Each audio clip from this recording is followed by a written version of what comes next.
আজি আমাৰ the living লেজেণ্ডছত এনেকুৱা এজন ব্যক্তি আছে যিগৰাকী ব্যক্তিৰ কথা আমি ক'লে প্ৰথম কথা মনলৈ আহে খুব ধুনীয়া ধুনীয়া কবিতা আৰু লগতে সুস্বাস্থ্য কেনেকৈ হৈ থাকিব লাগে কেনেকৈ এটা সুন্দৰ ব্যক্তিত্ব থাকিব লাগে আৰু অৱশ্যে তেখেত অলপ খঙাল মানুহে অলপ ভয় কৰে দেই মাজে মাজে তেখেতৰ যেতিয়া খং উঠে এটা বেলেগ ধৰণৰ ৰূপ এটা লয় কিন্তু যদি তেওঁক মৰমত সকলোৱে যদি ডিচিপ্লিনত কাম কৰি থকা দেখে তেওঁৰ নিচিনা আৰু মৰমীয়াল মানুহ এই পৃথিৱীখনত নায়েই লগতে থাকিল তেওঁৰ ছুপাৰ ডুপাৰ হিটছ বহুতো চিনেমা ইমানবোৰ চিনেমা যে মই এতিয়া যদি লিষ্টখন ক'বলৈ আৰম্ভ কৰোঁ তেখেতক লগ পাওঁতে দেৰি হৈ যাব গতিকে তেওঁ আজি আমাৰ ষ্টুডিঅ'ত আছে আৰু মই চাগে ক'বই নালাগে কোন আছে আমাৰ অতি মৰমৰ অতি শ্ৰদ্ধাৰ প্ৰাঞ্জল শইকীয়া নমস্কাৰ নমস্কাৰ নমস্কাৰ আপুনি যে আহিলে নহয় আই এম ছ' হেপী তুমি মাতিলে মই নহাকে পাৰোঁনে তাকেতো জেৰিফা ৱাহিদ তুমি মোৰ ছোৱালী কেতিয়াবা য়েছ কেতিয়াবা হয় ছোৱালীৰ ৰূপত আহা আৰু মৰম লগা এজনী ছোৱালী মোক অতি ভাল পায় য়েছ য'ত জেৰিফাৰ এতিয়া পৃথিৱীৰ পৰা আঁতৰি গৈছে জেৰিফাৰ মা দেউতা মোক খুব মৰম কৰিছিলে মা সদায় আপোনাক সাৱটি ধৰি এনেকৈ কয় সাৱটি ধৰি মানে মোৰ কিবা ভাল লাগি যায় মানে প্ৰাঞ্জল ইমান কিবা এটা গাটো ইমান গোটা ইমান মানে হেৰি কি ইমান স্বাস্থ্যৱান ল'ৰা আমাৰ সময়ৰ বা আমাৰ মাতকৈ সৰু যিসকল ছোৱালী তেওঁলোকে মানে প্ৰাঞ্জল শইকীয়া বুলিলে ফিট হৈ পৰি যায় মানে ইমান ভাল পায় মানে কি মই অলপ পাথৰৰ নিচিনা এইটো বহুতে পাথৰৰ নিচিনা গাটো শৰীৰটো হয় তুমি এতিয়া আৰম্ভ কৰাৰ আগতে মোৰ চকুত পৰিছে আশে পাশে তোমালোকে ইয়াত কাৰোবাৰ প্ৰথম এটা চিন্তা লাগিবতো everything begins with an idea হয় সঁচা কথা আকৌ ক'ৰবাত লিখিলা believe in your self and you will be unstoppable প্ৰয়োজনীয় কথা আৰু keep doing success don't wait for success keep doing think idea will come do again and again one day you will reach and height আমি হাইটটো কি হ'ব নাজানো ক'ত সেই হাইট আমি নাজানো কিন্তু আমি ভাল কাম ভাল চিন্তা অহৰহ কৰি যাব লাগিব যাতে আনৰ কাৰণে আমি এটা বাট দি থৈ যাব ৰাস্তা বনাই থৈ যাব পাৰোঁ আনৰ কাৰণে যাতে আমি ইনস্পিৰেশ্যন হ'ব পাৰোঁ আনৰ কাৰণে মানে আমাৰ য়াংগাৰ জেনেৰেশ্যন আৰু এইটো কথা যিখিনি আপোনাৰ ব্যক্তিত্ব যেনেকুৱা ধৰণৰ আপোনাৰ ইমান মৰম লগা পাৰ্চনেলিটি এটা আপুনি সৰুৰে পৰা কেনেকুৱা আছিল মানে সৰু থাকোঁতে আপুনি এনেকুৱাই ডিচিপ্লিন শিশু আছিলনে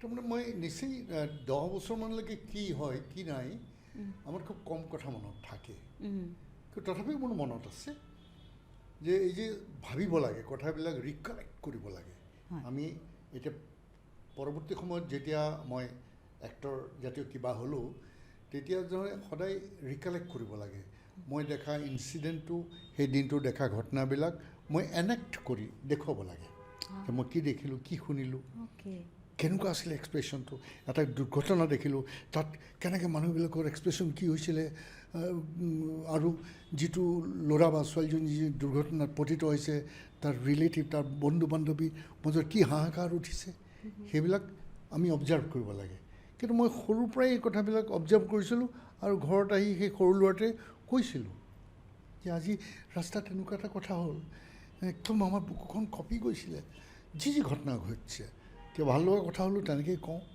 গতিকে এইটো তেতিয়াৰ পৰাই আৰম্ভ হৈছিলে আৰু মোৰ আপুনি এক্সপ্ৰেছ কৰিব জানিছিল যতদূৰ সম্ভৱ মই বাল্যভৱনত কেতিয়া যোৰহাট বাল্যভৱন জন্মদিনটো মোৰ নিশ্চয় মনত নাই মানে কি জন্মৰ সেই পৰিৱেশটো মনত নাই যেতিয়া বোধ হ'ল 4-5 বছৰৰ পৰা মই যেতিয়া দেখিছোঁ মোৰ ঘৰৰ সন্মুখত এটা প্ৰকাণ্ড পুখুৰী বুঢ়া গোহাঁই পুখুৰী প্ৰকাণ্ড আমাৰ এখন প্ৰকাণ্ড বাৰী, প্ৰায় 18-16 বিঘা মাটিৰ এখন বাৰী।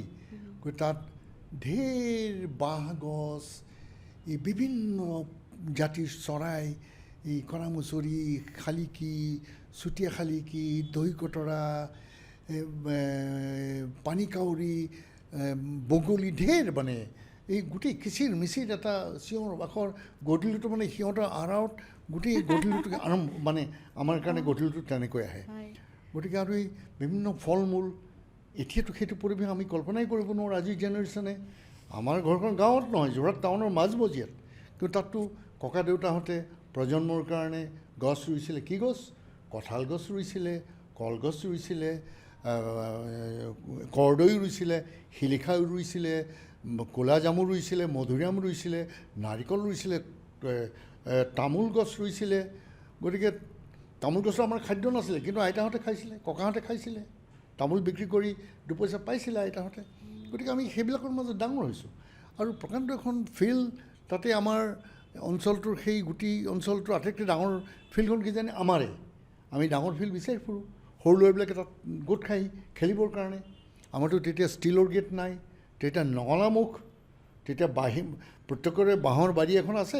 গতিকে ডাঙৰ ডাঙৰ খুঁটা দি পেলাই নঙলামুখ, ডাঙৰ ডাঙৰ ফুটা থাকে, নঙলাৰ শলখা পাৰ কৰি দিয়ে, এডাল দুডাল তিনিডাল চাৰিডাল শলখা। গতিকে ষ্টীল গেটৰ দৰকাৰ নাই। তেতিয়াও চোৰ আছিলে, তেতিয়া সিন্ধি দিয়ে চোৰে, পাকঘৰৰ পৰা কেৰাহী তেৰাহী টৌ এইবিলাক উলিয়াই লৈ যায় সিন্ধি দিয়ে। কিন্তু ষ্টীল গেট নাছিলে, তেতিয়াতো ফেব্ৰিকেশ্যন তেনেকুৱা ওলোৱাই নাছিলে। গতিকে আমাৰ বাঁহৰ জপনা, বাঁহৰ নঙলামুখত আমি খেলোঁ। কি খেলোঁ? আমাৰ ভণ্টিহঁতো খেলে, এই যে আঁচ পাৰি পাৰি কিবা খেলে, জঁপিয়াই সেইবিলাক সিহঁতিও খেলে, আমিও খেলোঁ। আমি মাৰ্বল খেলোঁ। দেউতাহঁতে কয় যে মাৰ্বল খেলিলে এই আখৰ বেয়া হয়, আঙুলি বেয়া হয়, মানে আখৰ বেয়া হয়। কিন্তু মইতো দেখিছোঁ, মোৰতো সৰুৰ পৰা মোৰ আখৰ ভাল, কাৰণ মই যত্ন কৰিছিলোঁ যে মই যেনেকৈ আখৰ লিখিম তেনেকৈ আখৰ যাতে মোৰ নিচিনা ভালকৈ আখৰ আনে যাতে লিখিব নোৱাৰে সৰুৰ পৰা। গতিকে সেই তেনেকুৱা এটা পৰিৱেশ, খেলা ধূলা। আৰু বুঢ়াগোহাঁই পুখুৰী, তাত পুঠি মাছ, পদুম ফুল ফুলি থাকে ধুনীয়াকৈ, পদুম পাতত পানী বিৰিঙি থাকে, পানী উপঙি থাকে, বিভিন্ন দলঘাঁহবিলাকত জীয়া পৰি থাকে। আমি সেইবিলাক চাই পেলাই আমাৰ ভাল লাগে। আৰু তেতিয়াতো আৰু হেৰি নাই, টেপৰ পানী নাই। আমি পুখুৰীৰ পৰা, দলংখন আছে বুঢ়াগোহাঁই পুখুৰী, ঘৰৰ পুখুৰীটোৰ পৰা পানী নাখায়, কাৰণ ঘৰত মাছ তাছ আছে। দলংখন আছে সৰু সৰু পুখুৰী, তাতেই চাউল ধোৱা, দাইল ধোৱা, মাহ ধোৱা, সেইবিলাক কাম চব দলঙত কৰে। আৰু যে ধুৱে, সেই মাছবিলাক আহে এইবিলাক খাবৰ কাৰণে। গতিকে ঘৰৰ পুখুৰীটো অকণমান সেইকাৰণে লেতেৰা, তাৰ পানী আমি নাখায়, বুঢ়াগোহাঁই পুখুৰীৰ পানী খাওঁ। আমাৰ কাম যেতিয়াৰ পৰা জনা বুজা হৈছোঁ, প্ৰথমতে সৰু বাল্টিং আছিলে, সেই তাৰ পৰা পানী আনি ঘৰত কলহত ঢালিব লাগে। তাৰ লাহে লাহে ডাঙৰ হৈ অহাৰ লগে লগে বাল্টিবিলাক ডাঙৰ হৈ গ'ল। আৰু সেইটো আনি পেলাই আমি নঙলাডাল খুলি তাত পানী থ'বহি লাগে। গতিকে আৰু খেলা, অফুৰন্ত খেলা। তাৰমানে আপোনাৰ স্বাস্থ্য ধুনীয়া সৰুকালৰ পৰা আৰম্ভ হৈ গৈছে আৰু নেচাৰেলি। কাৰণ মই বোলে বেবী পুৰস্কাৰ পাইছিলোঁ। বিষ্ণুৰাম মেধি তেতিয়া হেৰি আছিলে, আমাৰ গভৰ্ণৰ আছিলে, তেখেতে বেবী শ্ব' হৈছিলে, তাত মই বেষ্ট বেবী হৈছোঁ সৰুতে। সেইকাৰণে মই অতুলানন্দ গোস্বামী দাদা তেখেতসকল গুচি গ'ল। মোৰ দেউতাহঁতে বাস্কেট এটা বনাই ডাঙৰ, তাত পঞ্জুক, মোৰ ঘৰত বৰ্তমান পঞ্জু দেউতাৰ বন্ধুসকলে লৈ যায় চাইকেলত, বাস্কেটত বহুৱাই অকণমান ফুৰাই এনেকৈ। ইমান মৰম লগা আছিল, বাস্কেটত সোমাই থাকে। লগত মোৰ এই ডাঙৰসকলে ভাল পায়, এই যে ভাল পায়, মৰম কৰে। গতিকে মই এটা ভাল ল'ৰা হ'বলৈ সৰুৰ পৰাই চেষ্টা কৰিছিলোঁ। আৰু খেলা ধূলা কৰি তেতিয়া নাজানো যে অফুৰন্ত জেগা আছে, ঘৰত গালিও খাওঁ, সন্ধিয়া ভৰি হাত ধুই পেলাই পঢ়াত বহিব লাগে। কিন্তু স্কুলৰ পৰা আহিয়ে ভাতকেইটা খাই ল'ৰালৈকে খেলিবলৈ যাব লাগে, দৌৰা দৌৰি, গৰম পিঠা, এই টেনিছ বলৰ, ক্ৰিকেট, ফুটবল। আমাৰ ফিল্ড ঘৰৰ পৰা অকণমান গৈ ফিল্ড আছে, তাত নগেন বৰুৱা মোৰ বন্ধু, সিহঁতৰ বাঁহনিখন পাৰি গ'লে মস্ত ফিল্ড, তাত আমি ক্ৰিকেট খেলোঁ। পথাৰৰ অকণমান মাটি কাটি পেলাই, আমি যেতিয়া সৰু আছিলোঁ ডাঙৰবিলাকে আমাক নিদিয়ে, আমি ধান কটাৰ পিছত পথাৰৰ আলি তালি কাটি সমান কৰি তাত আমি ক্ৰিকেট খেলোঁ বা ফুটবল খেলোঁ সৰুতে। পিছত আমি ডাঙৰ হৈ অহাৰ লগে লগে ফিল্ডখন আমাৰ হ'ল, এতিয়া আমি খেলোঁ। খেলাটোত মানে তেতিয়া সেইকাৰণে আমি অন্য বেয়া ধান্দা, বেয়া কথা আমাৰ মূৰত ঠাই নাপালে। আৰু এটা ভাল কথা, তেতিয়া মোবাইলটো নাছিলে দেই, মোবাইল নাছিলে, টেলিফোন নাছিলে। গতিকে আমি সময়খিনি খেলা ধূলাত ইউটিলাইজ কৰোঁ। মানে আমাৰ স্বাস্থ্যটো ক'ব নোৱাৰে, আমাৰ ভোক লাগে, আমি কি খাওঁ? বাৰীৰ মধুৰি, বাৰীৰ ৰবাব টেঙা, বাৰীৰ কঁঠাল মানে গছৰ পৰা পাৰি বা গছৰ ওপৰতে ভাঙি পেলাই তাতে খাই দিওঁ আৰু পেটৰ অসুখ হয়, সেইবিলাকো জানো, এইটো বেলেগ কথা। মধুৰি তেতিয়া নাজানো, এতিয়া লাহে লাহে গম পাইছোঁ মধুৰি বেছিকৈ খালে গেছ হয়। তেতিয়াতো বিভিন্ন সোৱাদৰ মধুৰি ঘৰ বাৰীতে আছে, খাই দিওঁ আৰু ছিঙি পেলাই। তেতিয়া বৰ ধূলি মাকতিৰ কথা নাছিলে, তেতিয়া বৰ ধোৱা পখলা কথাটোও নাজানিছিলোঁ। আজিকালি ইমান কনচিয়াছ, মাক দেউতাকে নোধোৱাকৈ বস্তু খাবলৈ নিদিয়ে। হয় পলিউশ্যন বাঢ়িলে। কিন্তু তেতিয়াৰ সময়ত আপোনাৰ ইমিউনিটি বহুত হাই আছিল আৰু ইমান খেলা ধূলা কৰা ল'ৰা ছোৱালী। আপুনি যেতিয়া এটা কথা শিকিছিলোঁ দেই, যে পানী ফিল্টাৰ কৰি খাব লাগে। কাৰণ দেউতাই এই চীনামাটিৰ যিটো ফিল্টাৰ কেণ্ডেল থকা, সেই ফিল্টাৰটোত পানী দিলে আমি দেখোঁ যে কেণ্ডেলৰ ৰঙা হৈ যায়, আইৰণ। গতিকে আমি পানী, ফটফটীয়া পানী আৰু আইৰণ থকা পানী কি, সেই বিচাৰটো আমি সৰুৰ পৰা কৰিবলৈ শিকিছিলোঁ। আৰু সেইকাৰণে আমি বাহিৰত বৰকৈ পানী নাখাইছিলোঁ। আমি কিন্তু তেতিয়াও পানী আমি পৰাপক্ষত বাহিৰত নাখাওঁ। আমাক হয়তো দেউতাই দেউতা ভেটেনেৰী ডক্টৰ আছিলে, দেউতা নাটকত কাম কৰিছিলে, মেকআপ কৰিছিলে। গতিকে সেই এটা পৰিৱেশ ঘৰত পাইছিল। আৰু ক্লাছ 6ৰ পৰা আকৌ আমি খেলা ধূলা আৰম্ভ কৰিলোঁ। মানে কি, হেল্ডি হ'ব লাগে। আমাৰ নেভিৰ পৰা আহিলে চামাৰ বৰ্ড লৈ, ভলণ্টিয়াৰ ৰিটায়াৰমেণ্ট লৈ, যোৰহাটত চবেই জানে পেহলৱান, তেওঁ নেভিৰ বেষ্ট পেহলৱান আছিলে। তেওঁ বডি বিল্ডাৰ, বক্সাৰ আৰু ৰেষ্টলিং খেলিছিলে। সেইকাৰণে সমৰদা ভলণ্টিয়াৰ ৰিটায়াৰমেণ্ট লৈ এট দি এজ অফ 32 নে 34 গুচি আহিলে। আমাক গোটেইবিলাকে গোটাই পেলাই ক'লে যে আমি ইয়াত এটা হেল্থ ক্লাব খুলিম। আমি সৰু 6ৰ ল'ৰা তেতিয়া, মানে ক'ত খুলিম? আমি যিটো স্কুলখন আছে সন্মুখত, LP স্কুল, তাতেই আমাৰ মিটিং কৰিছিলোঁ। বোলে ইয়াতে আমি এক্সাৰচাইজ কৰিম বুলি ক'লে, স্কুলে পাৰ্মিশ্যন দিলে। কাৰণ মজিয়াখন মাটিৰ, আৰু আমি লোহাৰ প্লেট কিনিব লাগিব, ডাম্বেল বাৰবেল কিনিব লাগিব। সেইবোৰতো তাত থ'ব নোৱাৰি, সেইবোৰ ক'ত থ'ম? আমাৰ কাষতে আমাৰ ঘৰটো, গতিকে মই ক'লোঁ যে আমাৰ ঘৰত থ'ম। গতিকে আমাৰ ঘৰত সেই সৰুৰ পৰা সেই লোহাৰ প্লেট, ডাম্বেল বাৰবেল ভৰ্তি, আৰু আমাৰ বাঁহ কাটি কাটি প্ৰকাণ্ড লাঠি। বিহাৰী পেহলৱান আহে আমাক লাঠি শিকায়। আমি খুব সৰুতে লাঠি শিকিছিলোঁ। জাঠি মাৰি দিলে কেনেকৈ লাঠিৰে এনেকৈ নিজক বচাব লাগে, সেইবিলাক বিহাৰী পেহলৱানে শিকাইছে। তাৰমানে আপুনি এতিয়া যেনেকৈ হিৰোসকলে, অভিনেতাসকলে বডি বিল্ডিঙত বা বডিটো দেখুৱাই খুব ভাল পায়, আপুনি নেচাৰেলি সৰুৰে পৰা মানে you have a very good physique. আৰু মই আপোনাৰ লগত জিমিং কৰিছোঁ, আমি দুইজন একেটা জিমত আছিলোঁ অকণমান সময়। কিন্তু সকলোৱে যেতিয়া কয়, আমি আপোনাক দূৰৰ পৰা চাই থাকোঁ, বাপৰে বাপ কি আপুনি হেভি ৱৰ্কআউট কৰে, আৰু কি ধুনীয়া আপোনাৰ সুঠাম, মানে একদম পূৰা হেৰি, আৰু মানে আৰ্মছবিলাক ইমান ধুনীয়া, চেষ্ট ইমান ভাল। গতিকে মই ভাবোঁ যে you are such an inspiration. গুৰু এজন লাগে, প্ৰত্যেক ক্ষেত্ৰতে গুৰু লাগে। সমৰদা আমাৰ গুৰু। সমৰদা নহা হ'লে, সমৰ বদলি নহা হ'লে হয়তো আমাৰ হেল্থ ক্লাবটো নহ'লহেঁতেন। তেতিয়া আমি খেলা ধূলাই কৰি থাকিলোহেঁতেন। Badminton, cricket, table tennis, volleyball চব খেলোঁ, কি খেলা নাছিলোঁ। সমৰদা অহাৰ পিছত আমি প্ৰচেছ এটা ট্ৰেইনিং কৰিবলৈ শিকিলোঁ। দৌৰিব লাগে, গাত তেল সানি ল'ব লাগে, তেল সানি পেলাই বুকডাউন মাৰিব লাগে, লাঠিত বৈঠক মাৰিব লাগে, পেৰেলাল বাৰ বনাই পেৰেলাল বাৰত এক্সাৰচাইজ কৰিব লাগে। ডাঙৰ ডাঙৰ পেহলৱান আহিলে আমাৰ তালৈ, মিনাৰাম কাৰ্ডাং বক্সিঙৰ কোচ আহিলে, এনআই কোচ তেতিয়া মাজুলীত ঘৰ, তেওঁ আমাক বক্সিং শিকালে। গতিকে সেইবিলাক গুৰু। কিন্তু এটা কথা জেৰিফা, মোৰ লগৰটো মই আৰু নগেন বড়ো, এতিয়াও মই তাৰ লগত কথা পাতোঁ, বা প্ৰতাপ বৰদলৈ, বা ৰিপুঞ্জয় নেওগ, অসীম হাজৰিকা, আমাৰ এই ডিৰেক্টৰ যে অসীম হাজৰিকা, চাৰুকোমল হাজৰিকা, তেওঁ আমি এই এজাক আছিলে প্ৰথমতে। তাৰপৰা লাহে লাহে বাকীবিলাকে লাহে লাহে বাদ দিলে। আমি তাত লাগি থাকিলোঁ, মইতো এৰি নিদিলোঁ। এইটো আমনিদায়ক কষ্টকৰ কাম বুলি মই এৰি নিদিলোঁ। মই জানো যে স্বাস্থ্যটো ভাল হ'লে, আৰু তেতিয়া এটা কথা, মোৰ ভণ্টিহঁতক জোকাই কোনোবাই ৰাস্তাত, আমাক কমপ্লেইন কৰে। তেওঁ সমৰদাই কয় যে এই ইহঁতক কোনে তহঁতক এই জোকাইছিলে, কোনে তহঁতক আমনি কৰে ৰাস্তাত, বোলে যে অমুক অমুক অমুক। আমি যাওঁ, আমি বডি বিল্ডাৰ চব গৈ পেলাই ট্ৰেইনিং দি আহোঁ। খবৰদাৰ এনেকুৱা অসভ্যালি নকৰিবি, একদম মুচৰি পেলাম, হাত ভৰি ভাঙি পেলাম, আমাক দেখিলে ভয় খায় তেতিয়া য়েছ গতিকে কিন্তু সমৰদাই কয় যে এইটো নহয় দেই ফাইট ফৰ দ্য ৰাইট সঁচা কথাৰ কাৰণে তোমালোকে যুঁজিবা কিন্তু তোমালোকে যে বডি বনাইছা এই জুডো শিকিছা ৰেচলিং শিকিছা বক্সিং শিকিছা আনক মাৰিবৰ কাৰণে নহয় নিজক ফিট ৰাখিবৰ কাৰণে যিকোনো ক্ষেত্ৰত এলাৰ্ট হৈ থাকিবৰ কাৰণে গতিকে আমি কিন্তু বাকীবিলাক গুচি গ'ল আমি কেইটামান থাকি গ'লোঁ তাৰপিছত বাকীবিলাকে বাদ দিলে বাকীবিলাক কিহত ধৰিলে মইতো খেলা ধূলাত থাকিলোঁ বাকীবিলাকে এই মিক্সাৰত ক্লাছ 7ৰ পৰা চিগাৰেটৰ মিক্সাৰত ভাং ভৰাই খাবলৈ শিকিলে মোৰ একেলগত ডাঙৰ দীঘল হোৱা একেলগে খেলা ধূলা কৰা তাৰপিছতে পি ইউনিভাৰ্চিটিত বি এৰ উঠি গ'ল বি এৰ আহি গ'ল এতিয়া কলেজ পালটোতো হাৰ্ড ড্ৰিংকছ আহি গ'ল কিন্তু মোৰ দুখ লাগে জেৰিফা মোৰ সেই বন্ধু এটাও নাই এতিয়া কাৰণ আপোনাৰ এতিয়া ইমান শ্বাৰ্প মেমৰি মানে আপুনি এতিয়া যিমান সুন্দৰকৈ কৈছা প্ৰতিগৰাকী ব্যক্তিৰ নামটো ইমান সুন্দৰকৈ মনত ৰাখিছে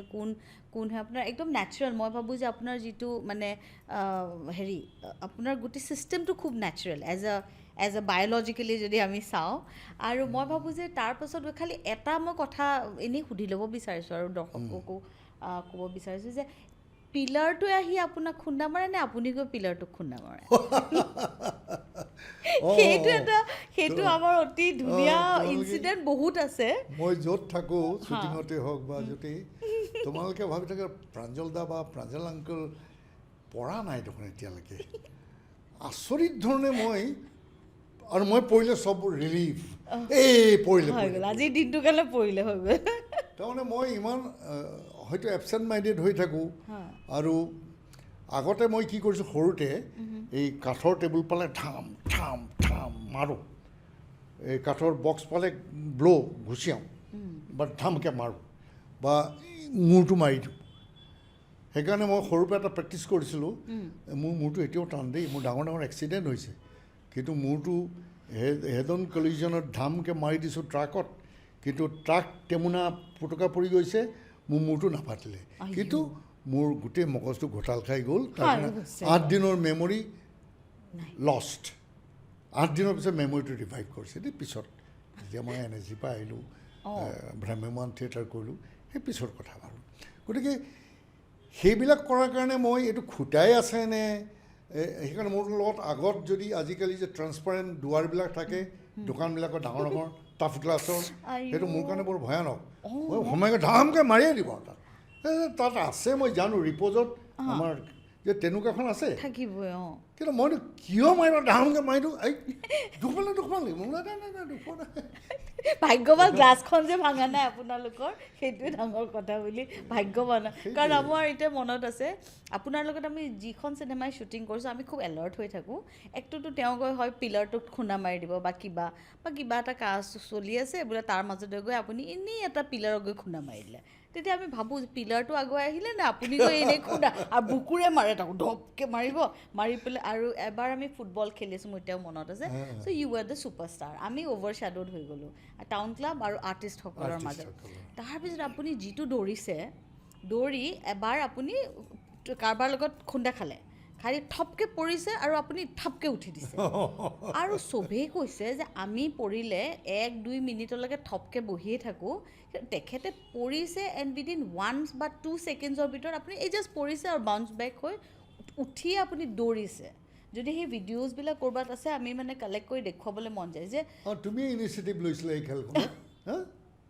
আৰু মানে হেৰি মোৰ নিজৰে ভাল লাগে মই আকৌ কেপ্টেইন আছিলোঁ দেই ফুটবলৰ মই তাকে কওঁ যে এতিয়া ৰিচেণ্টলি আকৌ এবাৰ কৈছিল আমি ক'লোঁ যে ঠিক আছে আমি আকৌ গোট খাম এতিয়া কথা ইমান বহুত বছৰ হ'ল ন বহুত বছৰ হ'ল মাজতে আকৌ কৰিব লাগিব দেই আমি টাউন ক্লাবৰ লগত আমি তাৰপিছত বহুত ডাঙৰ হ'ল তাকেতো সময় দৌৰি থাকে আমি কাৰণে সোনকালে কৰিব লাগিব আৰু you are always an inspiration আৰু আমি আগতে শ্বুটিঙত এতিয়া মোৰ মনত আছে মই পাৰ্চনেল কথাখিনি আগতে পাতিলোঁ বিৰাট মন গৈছে আমি অন্য এক যাত্ৰাত যাব ওলাইছোঁ শ্বুটিঙত আৰু তেওঁ অন দ্য ৱে আমাৰ এক্ট্ৰেছ টিনা বাৰ্লাও আছিল মই আৰু টিনাই ক'লোঁ বোলে আমি ৰাস্তাত খাবলৈ কিবা কিবি লৈ লওঁতে তেতিয়া মই দেখিছোঁ আপুনি আহি আছে আৰু টিনাক মই জানো মই ফচাতকৈ টিনা ফচক তাই গোটেই চিপছৰ পেকেটে ক'ল্ড ড্ৰিংকে লৈ এনেকৈ থিয় হৈ আছে আৰু দোকানখনৰ আগত তাৰপিছত আপুনি পিছফালৰ পৰা মাত দিওঁতে তাই গোটেইখিনি থপলককৈ তলত পেলাই দিলে তাৰমানে আপুনি থাকিলে আমি ভাল ল'ৰা ছোৱালীও হৈ থাকোঁ সকলো মানে গোটেই শ্বুটিংটোত আমি চিপছ টিপছ খাব নাপাওঁ আৰু কোনো ক'ল্ড ড্ৰিংক নাখায় আৰু আমি চব ভাল মোৰ লগত নাযায় কাৰোবাৰ যায় চবেই ভাল পায় আপোনাৰ প্ৰাঞ্জল বা প্ৰাঞ্জলা আপোনাৰ লগত কিন্তু ইহঁতি যাব দেই আৰু ছোৱালীকেইজনী মোৰ লগত ছেফ হৈ থাকে কিন্তু সিহঁতি বিৰাট দিগদাৰ পায় মাধুৰী মাহঁত বেবীহঁত সিহঁতৰ পুৰি খাবলৈ মন থাকিলেও খাব নোৱাৰে বোকাহঁতৰ একটো মাধুৰীমা চৌধুৰী আৰু আপোনাৰ পূৰবী শৰ্মা দুইজনী উৎপতীয়া গতিকে দুইজনী আপোনাৰ লগত পৰি গ'লে সিহঁতৰ আৰু ভাবে যে আমাৰ গোটেই ফূৰ্তিটো চেচ মই কওঁ যে তহঁতি কেলৈ যাওঁ বোলে নাই নাই আমি দৰৱ খাব লাগিব কিবা এটা মই পুৰি নাখাবি দেই পুৰি নাখাবি নাই নাই নাই পুৰি নাখাওঁ সিহঁতি কেনেকৈ 10 মিনিটত এই 6-7 খনলৈ পুৰি খামুৰকৈ খাই পেলাই ভাজি তৰকাৰী লাগিয়ে থাকে নাই খোৱা কিন্তু সকলোৱে কিন্তু আপোনাৰ ডিচিপ্লিনটো ভাঙিলেও গোটেইখিনি মানে আৰু খালি মই এটা কথা কওঁ আপোনাৰ লগত জাৰ্ণি কৰি মোৰ মানে ইমান এই জাৰ্ণিটো মই সদায় মনত ৰাখিম মই প্ৰয়াত আমাৰ চন্দন শৰ্মা বৰ বেয়া লাগে তেওঁ গুচি গ'ল আমাৰ মাজৰ পৰা আপুনি মই আৰু তেখেত আমি ক'ৰবাত গৈছোঁ তেতিয়া মই ভাবিলোঁ যে মই আগতে বহি দিওঁ ড্ৰাইভাৰ আৰু মই আপোনালোক দুজন পিছফালে বহি আপুনি ইমান সুন্দৰ কবিতা পাঠ কৰা নাই মানে আপুনি গাই গৈ আছে আৰু মই মাজে মাজে ঘূৰি চাওঁ আপুনি খুব আকাশলৈ এনেকৈ চাই আপুনি ধুনীয়া ধুনীয়া কবিতা আৰু তাৰপিছত মোৰ মানে কি হয় আপুনি ৰৈ দিলে মই হাতখন এইফালে আৰু এটা এনেকৈ মানে ছিটটোৰ হাতখন উলিয়াই পেলাই মই আপোনাক আকৌ ভৰিত এনেকৈ কওঁ আৰু এটা আৰু তাৰপিছতে মই বহুত কবিতাৰ কিতাপ পুথি কিনিলোঁ মই এতিয়া তাৰ মাজতে আপোনাক এটা কবিতা পাঠ ক'ব বিচাৰিছোঁ কাৰণ আপোনাৰ মেমৰিটো মই বাই গডছ গ্ৰেচ বৰ সুন্দৰ মেমৰি দেই অজস্ৰ কবিতা আছে লাখ আছে চাগে ন আৰু ইমান ডাঙৰ কবিতাও ক'ব নোৱাৰি যি দীঘলীয়া 7-8-10 মিনিট তেনেকুৱা কিছুমান কবিতা মই বৰ দুৰ্বোধ্য কবিতা মনত আছে যদিও মানুহক শুনাবলৈ অকণমান ভাল নাপাওঁ কিন্তু ধৰা হিৰুদাৰ কিছুমান সৰু কবিতা বা সমীৰ তাঁতীৰ কবিতা য'ত জীৱন দৰ্শন থাকে হিৰুদাৰ কবিতাটো প্ৰকৃতি থাকে জীৱনৰ সৰু ভাল পোৱা আৱেগ থাকে ভাল লাগে আৰু মেমৰাইজ মানে কি ভিজুৱেলাইজ কৰিব পাৰি তাৰ অন্তৰ্নিহিত ছবিখন কবিতা এটাত যেতিয়া পঢ়ি যাওঁ তাৰ ইমেজেৰীবিলাক ফিল কৰিব লাগে আনে কবিতাৰ মাজত কি বিচাৰি পায় মই মোৰ ধৰণে বিচাৰ কৰিম তে হিৰুদাৰ এটা কবিতা ধৰা সেইটো মই এনেকৈ ধৰণে ৰিলেট কৰোঁ যে কৈশোৰ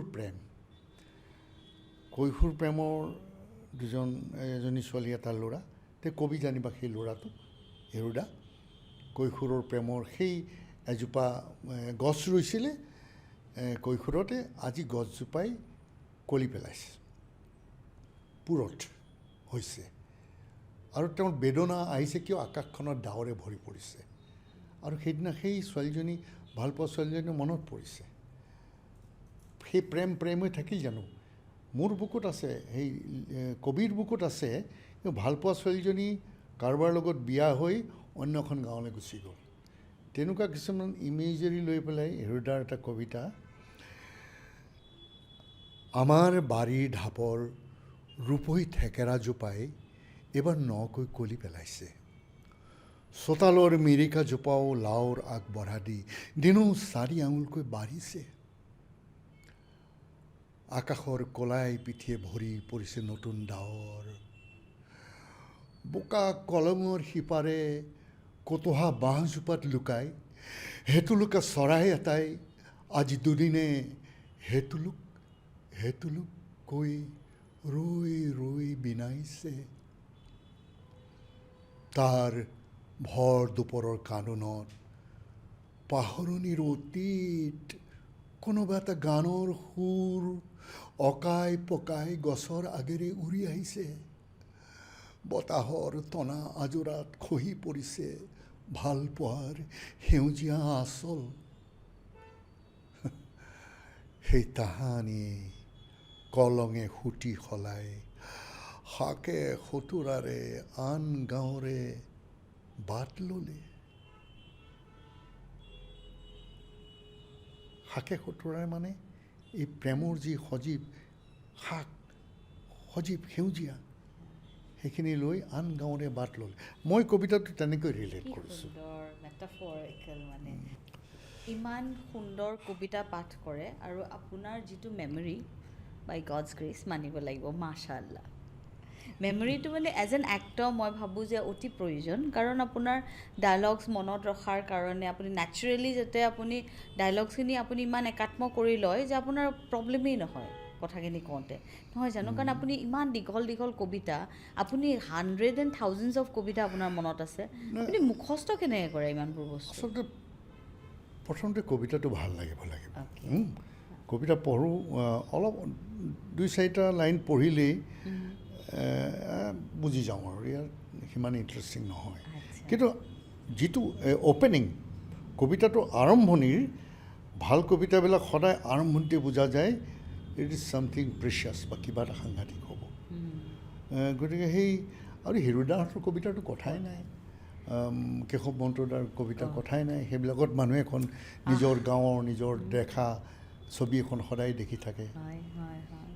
আৰু আপোনাৰ যিজন এজ এন এক্টৰ, আপোনাৰ এই দুটা খুব ভাল কোৱালিটি, মানে আপুনি ফিজিকেলিও খুব সুন্দৰ এটা মানে fit personality physically, and emotionally and internally আপুনি ইকুৱেলি এজন চেঞ্চিটিভ লোক।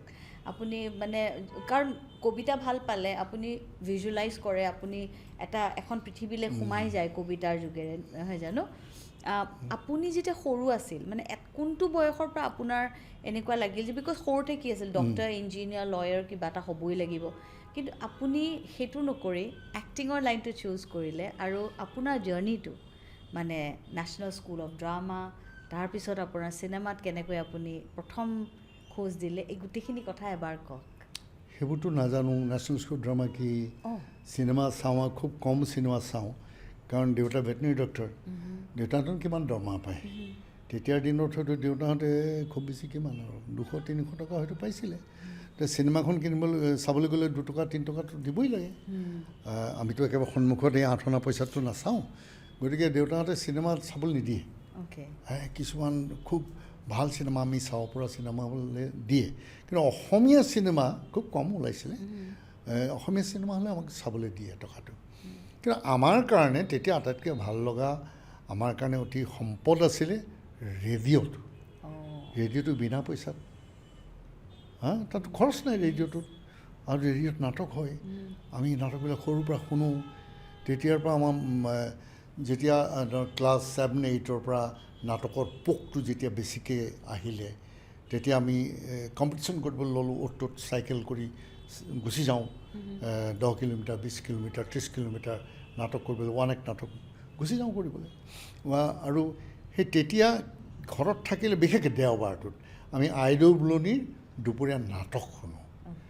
আৰু মোৰ মনত পৰা দিনৰ পৰা মই হেমন্ত দাক লগ পাইছোঁ 1968 সদৌ অসম একাংক নাট্য সন্মিলন দেৰগাঁৱত হৈছিলে, নাৰিকলগুৰিত।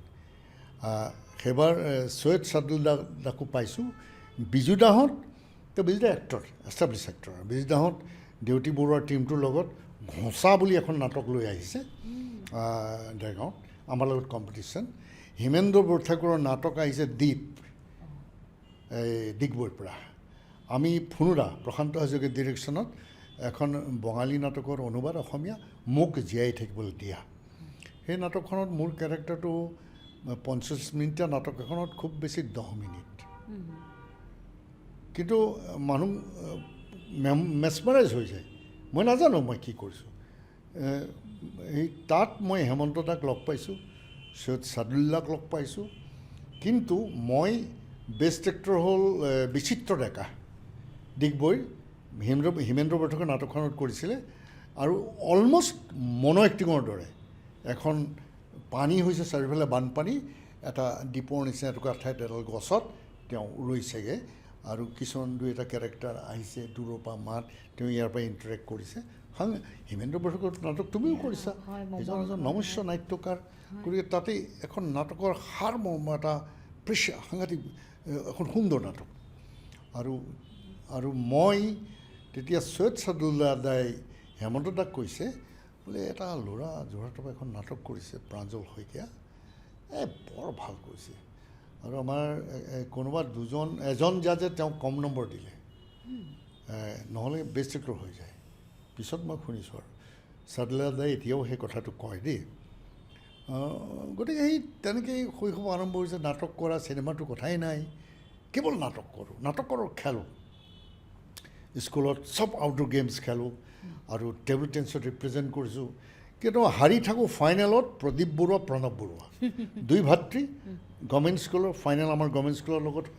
ক্ৰিকেটো তেনেকৈ যোৰহাট গভৰ্ণমেণ্ট স্কুল, তেওঁলোকৰ ইউনিফৰ্মটো নীলা আৰু সিহঁতক আমি নীলা শিয়াল বুলি কওঁ। সমস্বৰে চিঞৰ খেলত যোৰহাট ষ্টেডিয়ামত। আৰু আমাৰ ইউনিফৰ্ম নাই, পখৰা, আমাক পখৰা শিয়াল বুলি কয়। যেতিয়া বেট কৰি থাকে আমাৰ শংকৰদেৱ ছেমিনাৰীয়ে গভৰ্ণমেণ্ট স্কুলৰ ল'ৰাবিলাকে চিঞৰে পখৰা শিয়াল গ'ল, একদম গোটেই ৰজন জনাই যায় যে সিহঁতি যেতিয়া বেট কৰে আমি তেতিয়া চিঞৰোঁ নীলা শিয়াল গ'ল, আউট হ'লে আৰু কি কিৰিলি ফূৰ্তি। তেতিয়া সেই আমাৰ দুখন স্কুলৰ সদায় এটা কম্পিটিশ্যন।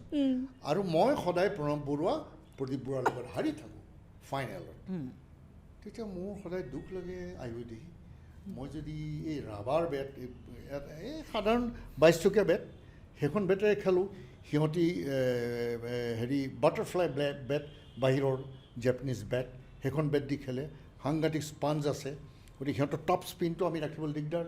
সেইকাৰণে মই খুব অফেন্সিভ খেলোঁ, মই ডিফেন্স নকৰি, পৰিলে মাৰোঁ। কিন্তু সিহঁতৰ টপ স্পিনবিলাকত মই মাৰ খাই যাওঁ, কাৰণ সাংঘাতিক স্পিন লয়। তো মই বোলো মই যদি এখন ভাল বেট ল'ব পাৰিলোঁহেঁতেন। কিন্তু যোৰহাট JV কলেজত যেতিয়া আহিলোঁ, তেতিয়া কলেজে সেই বেট দিলে। তাত আমি ইউনিভাৰ্চিটিত দুবাৰ চেম্পিয়ন, তাত ৰক্তিম শইকীয়া আমাৰ কেপ্টেইন, প্ৰদীপ বৰুৱা আমাৰ টিমত খেলিছিলে। ময়ো তেতিয়ালৈ আৰু সমানে যুঁজ দি ডিব্ৰুগড় ইউনিভাৰ্চিটিৰ আমাৰ ফাইনেল হয়। ক্ৰিকেট দুবাৰ আমি ডিব্ৰুগড় ইউনিভাৰ্চিটিৰ আমাৰ মেডিকেল কলেজৰ লগত দুবাৰ ফাইনেল। আমাৰ টিমটো খুব ষ্ট্ৰং, কিন্তু সিহঁতৰ ফিল্ডত হয় চামাও আমি দুবাৰ ৰানাৰ্ছ আপ, সেইটো মোৰ আক্ষেপ থাকি গ'ল। গতিকে খেলা ধূলা, বাকী এই যে ছোৱালীৰ লগত প্ৰেম কৰা, সেই কাৰবাৰবিলাক আমাৰ মনত ঠায়ে নাপালে। হয় নেকি? ক'ত সেইবিলাক কথা?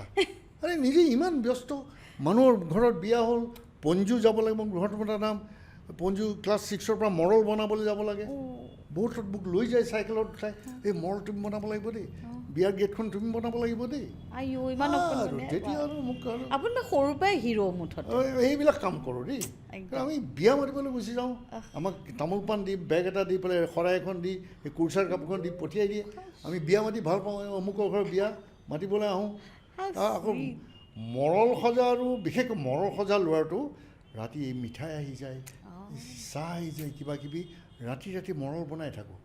আৰু কি হয়, মৰলটোতো আমি আটা, ময়দা, চাহপাত, এই হালধি, নীলা ৰং, এই হালধি, এই কিবা কিবি ৰং দি বনাওঁ। তাত তেনেকুৱা চাহপাতো দিওঁ দেই, এই কালাৰ ব্ৰেকটোৰ কাৰণে। কিন্তু কি হয়, ৰাতিপুৱা আকৌ পিছদিনা ৰিপেয়াৰ কৰিবলৈ আহিব লাগে, কিয় সেই চেলা কুমটি সেইবিলাক গুচি যায়, ৰাস্তা কাটি গুচি যায়। আমি টিন দি পেলাই ৰাতি একদম চাৰিওফালে বন্ধ কৰি থওঁ, তথাপি সেইবিলাক আহে। আৰু পিছদিনা হিৰো আৰু যি মৰল বনাইছে, কিমান সৰু ল'ৰা যদিও কিমান। আপোনাৰ সেই হিৰো স্পিৰিটটো সোমাই গ'ল ক'ৰবাত নভবাকে, আপুনি নিজে ভবা নাই, বা আপোনাৰ কৰ্মই আপোনাক মানে হিৰো কৰি দিলে। মানে মোক চবেই ভাল পাব লাগে, মই এনেকুৱা কাম নকৰিম যি মোক বেয়া পাব। মই বেয়া পোৱা কাম নকৰোঁৱে, মানুহে বেয়া পোৱা কাম, বেয়া শব্দ নকওঁ, বেয়া গালি নাপাৰোঁ। স্কুলত মোৰ সহপাঠীয়ে বেয়া গালি শুনিলে মই মাষ্টৰক লগাই দিওঁ, পিটনটো পৰে সিহঁতৰ। আছে তেতিয়াও বেয়া ল'ৰা, অসভ্য ল'ৰা তেতিয়াও পাইছোঁ। ক্লাছ 6তে এই এনেকুৱা কিতাপ আহে যিবিলাক ব্লু বুক, তেনেকুৱা কিতাপ ফালি আনি পেলাই ক্লাছ 6ৰ ল'ৰাই নিজৰ বেঞ্চত দেখুৱাই, মই লগে লগে কলিতা ছাৰক কৈ দিওঁ যে এই অমুক ল'ৰাটোৱে, নামটো নকওঁ আৰু নামটো মোৰ মনত আছে, ই এই বেয়া ছবি দেখুৱাইছে, অসভ্য ছবি দেখুৱাইছে। তেতিয়া ক্লাছ 6ত দেই তেতিয়াও আছিলে অথচ আমাৰ যিজন প্ৰধান শিক্ষক বিমান বৰুৱা তেওঁ কেনেকুৱা ষ্ট্ৰিক্ট কেনেকুৱা ডিচিপ্লিন আপুনি আইডিঅলজিকেলি আপুনি মানে সৰুৰ পৰাই আপোনাৰ এটা গঠন হৈছিলে মই বেয়া কাম সদায় বিৰোধ যেনেকৈ এতিয়া আপুনি এজ এন এক্টৰ মই ভাবোঁ যে আপুনি যেতিয়া এতিয়া নতুন ৱেব ছিৰিজবিলাক চাই বা কিবা চাই তাত মানে একদম জগতৰ গালি থাকে হিন্দীয়ে কওক বা অসমীয়াই কওক মাজতেতো এতিয়া আমাৰ অসমীয়াতো যিবোৰ ৱেব ছিৰিজ কিছু বনাই আছে আপোনাৰ মানে এইবিলাক কথাত খং উঠেনে মই জেৰিফা মই শুনিছোঁ OTTত যিবোৰ বনাইছে ৱেব ছিৰিজ জঘন্য অসমীয়া গালি আছে আমাৰ এজন গায়কেও এই গালিটো পপুলাৰ কৰিছে মই ভাবোঁ শিল্পী মাত্ৰেই আত্মসন্মানবোধটো লাগে মোৰ দৰ্শন এইটোৱে যিটো মই সৰুৰ পৰা খুব আটোমটোকাৰিকৈ ৰাখিছিলোঁ ষ্টিল সেইটোত মই সদায় গুৰুত্ব দিওঁ মই যিটো চিন্তা কৰিম মই যিটো গান গাম মই যিটো কথা ক'ম মই যিটো কাম কৰিম সি যাতে মানুহৰ মনত বিৰূপ প্ৰতিক্ৰিয়া অৰ্থাৎ বেয়া নেগেটিভিটি সৃষ্টি কৰিব নোৱাৰে গতিকে মই কৰা কামবিলাক ভাল হ'বই লাগিব মই কোৱা কথাটো ভাল হ'বই লাগিব গতিকে মই আনৰ কাৰণে আদৰ্শ হ'ব লাগিব ন পাৰিছোঁ নাই ক'ব নোৱাৰোঁ কিন্তু মই নিজে তেনেকুৱা এটা বাদ কৰিছোঁ মোৰ ঘৰত মা দেউতাহঁতে জানে নহয় মোৰ ঘৰৰ মোৰ মানুহজনীয়ে পূৰ্ণিমা বাইদেৱে জানে নহয় মই কেনেকৈ জীৱনটো লিড কৰিছোঁ কৰিব খোজোঁ গতিকে মোৰ আমাৰ দ্বিতীয়টো ল'ৰা সিটো মোক সৰুৰ পৰা পাইছে ডাঙৰটোকতো বাৰু ক্লাছ 6তে পঠিয়াই দিলোঁ আছাম ভেলী আমাৰ পৰা পৰিয়ালৰ পৰা আঁতৰত বৰ্ডিং স্কুলত থাকিলে বহুত কাম নিশিকিলে কিন্তু সি বৰ ভাল ল'ৰা খুব ভাল ল'ৰা কিন্তু সি ঘৰুৱা কামবিলাক নিশিকিলে চব ৱাশ্বিং মেচিনত কাপোৰ ধোৱে তাক মই আছাম ভেলীত যাওঁতে কৈছিলোঁ বাবা মই এটা কথা কৈছিলোঁ যে তাক যেতিয়া ক্লাছ 6ত গৈছে মই চোৱা বাবা তুমি এতিয়াবা হোষ্টেলত থাকিবা সদায় ভাল ল'ৰা হৈ থাকিবা দেই তুমিতো মোৰ দৰ্শনটোৰ কথা জানা মোৰ ফিলচফিৰ কথা জানা মোৰ সততাৰ কথা জানা মই কিমান কি মানুহ তুমিতো জানা গতিকে জীৱনত এনেকুৱা কাম নকৰিবা যি তোমাক সন্মানটো চেছ কৰি দিয়ে আৰু আমাৰ সন্মানত আঘাত লাগে তুমি ভাল ল'ৰা হোৱা ভাল পথেৰে যোৱা একো নালাগে কৰিব মই সদায় জীৱনত ভাল ল'ৰা বুলি বুকুত সাৱটি ৰাখিম সেইটো মই তাক যাওঁতেই কৈছিলোঁ আৰু সেইটোৱে মানে এজ এ মানে শিল্পী হিচাপে আপোনাৰ এতিয়া যিবোৰ আক্ষেপ বা যিবোৰ কথাত আপোনাক খং উঠে আপুনি মই ভাবোঁ যে নতুন প্ৰজন্মক যিসকল ফিল্ম মেকাৰ্ছে হওক আৰ্টিষ্ট হওক সেই কথাখিনি অকণমান আপুনি কোৱাটো মই ইচ্ছা কৰোঁ কাৰণ আমাৰ যিটো অসমীয়া আমাৰ যিটো কালচাৰ আমি যিটো যেনেধৰণৰ এটা জাতি সেইটোত কিছুমান বস্তু আমাৰ লগত শোভা নাপায় যিটো মানে এণ্টাৰটেইনমেণ্টৰ নামত সকলোৱে কৰিবলৈ চেষ্টা কৰে চিপ যিটো কয় অতি চিপ বুলি কওঁ সস্তীয়া টকা ঘটাটো ডাঙৰ কথা নহয় টকা কেনেকৈ ঘটিবা মানি মে বি এভৰিথিং যদি হয় মানুহেতো কয় টকা লাগিবই but money is the root of all evils সকলো বেয়া কাম কৰাৰ কাৰণে মানুহক প্ৰোৎসাহিত কৰে টানি নিয়ে টকা গতিকে মানুহে নিজক টকা ঘটা মেচিন কৰিব নালাগে তুমি টকা কেনেকৈ ঘটিবা সেই বাটটো মই ভাবোঁ সততাৰ বাট হ'ব লাগিব সেইকাৰণে মই এখন কৰা চিনেমা মুনীন বৰুৱাৰ সেই কথাটো মই হৃদয়ত সদায় মোৰ বাজি থাকে এখন নিকা সমাজ গঢ়িবলৈ হ'লে প্ৰত্যেকজন মানুহৰ মনত এটা ঘৃণাৰ জন্ম হ'ব লাগিব দুৰ্নীতি কৰা মানুহৰ প্ৰতি ঘৃণা এইটো ইমান সুন্দৰ এটা ডায়লগ নহয় জানো ছবিখনৰ মূল কথাটোৱেই সেইটো প্ৰিয়াৰ প্ৰিয় নহয় এইখন হৈছে পিতা পুত্ৰ প্ৰিয়াৰ প্ৰিয় মুনীন বৰুৱাৰ শেষ ছবি এখন অতি মজবুত অতি ভাল ছবি য'ত সেই মূল কেৰেক্টাৰটো অসমীয়া কেৱল অসমীয়া সি অসমীয়া শব্দক লালন পালন কৰে অসমীয়া চৰিত্ৰক লালন পালন কৰে অসমৰ পৰিৱেশ অসমৰ যিটো আমাৰ মাটিৰ মানুহ মাটিৰ শব্দ মাটিৰ কথা সেইখিনিক লৈ তেওঁ অনবৰত বুকুত সেই কথাটোৱে তেওঁক জীৱনটো নিৰ্বাহ কৰিবলৈ শিকাইছে তেওঁ খেতি পথাৰ ভাল পায় সপোন আছিলে হয় আৰু আপোনাৰ ইমান চিৰিয়াছ মেছেজ এটা যদিও দিছে চিনেমাখনত ইমান হিউমাৰ আছে আপোনাৰ চৰিত্ৰটো ইমান মৰম লগা দেখিবলৈ প্ৰকাণ্ড ডাঙৰ চশমা পিন্ধা একেবাৰে চকুকেইটা ইমান ডাঙৰ আপোনাৰ আৰু আপোনাৰ বয়সটো আপুনি ইমান সুন্দৰকৈ বঢ়াই দিছে বিশ্বাস কৰক মই ভাবিবই নোৱাৰোঁ যে এইজন মানুহ মোৰ আগত বহি আছে বিকজ ইমান মৰম লাগে আপুনি বয়সটো বহুত মানে হেৰি কৰি লৈছে আগুৱাই লৈ গৈছে কিন্তু দুখ এটা থাকি গ'ল যে ৰিফা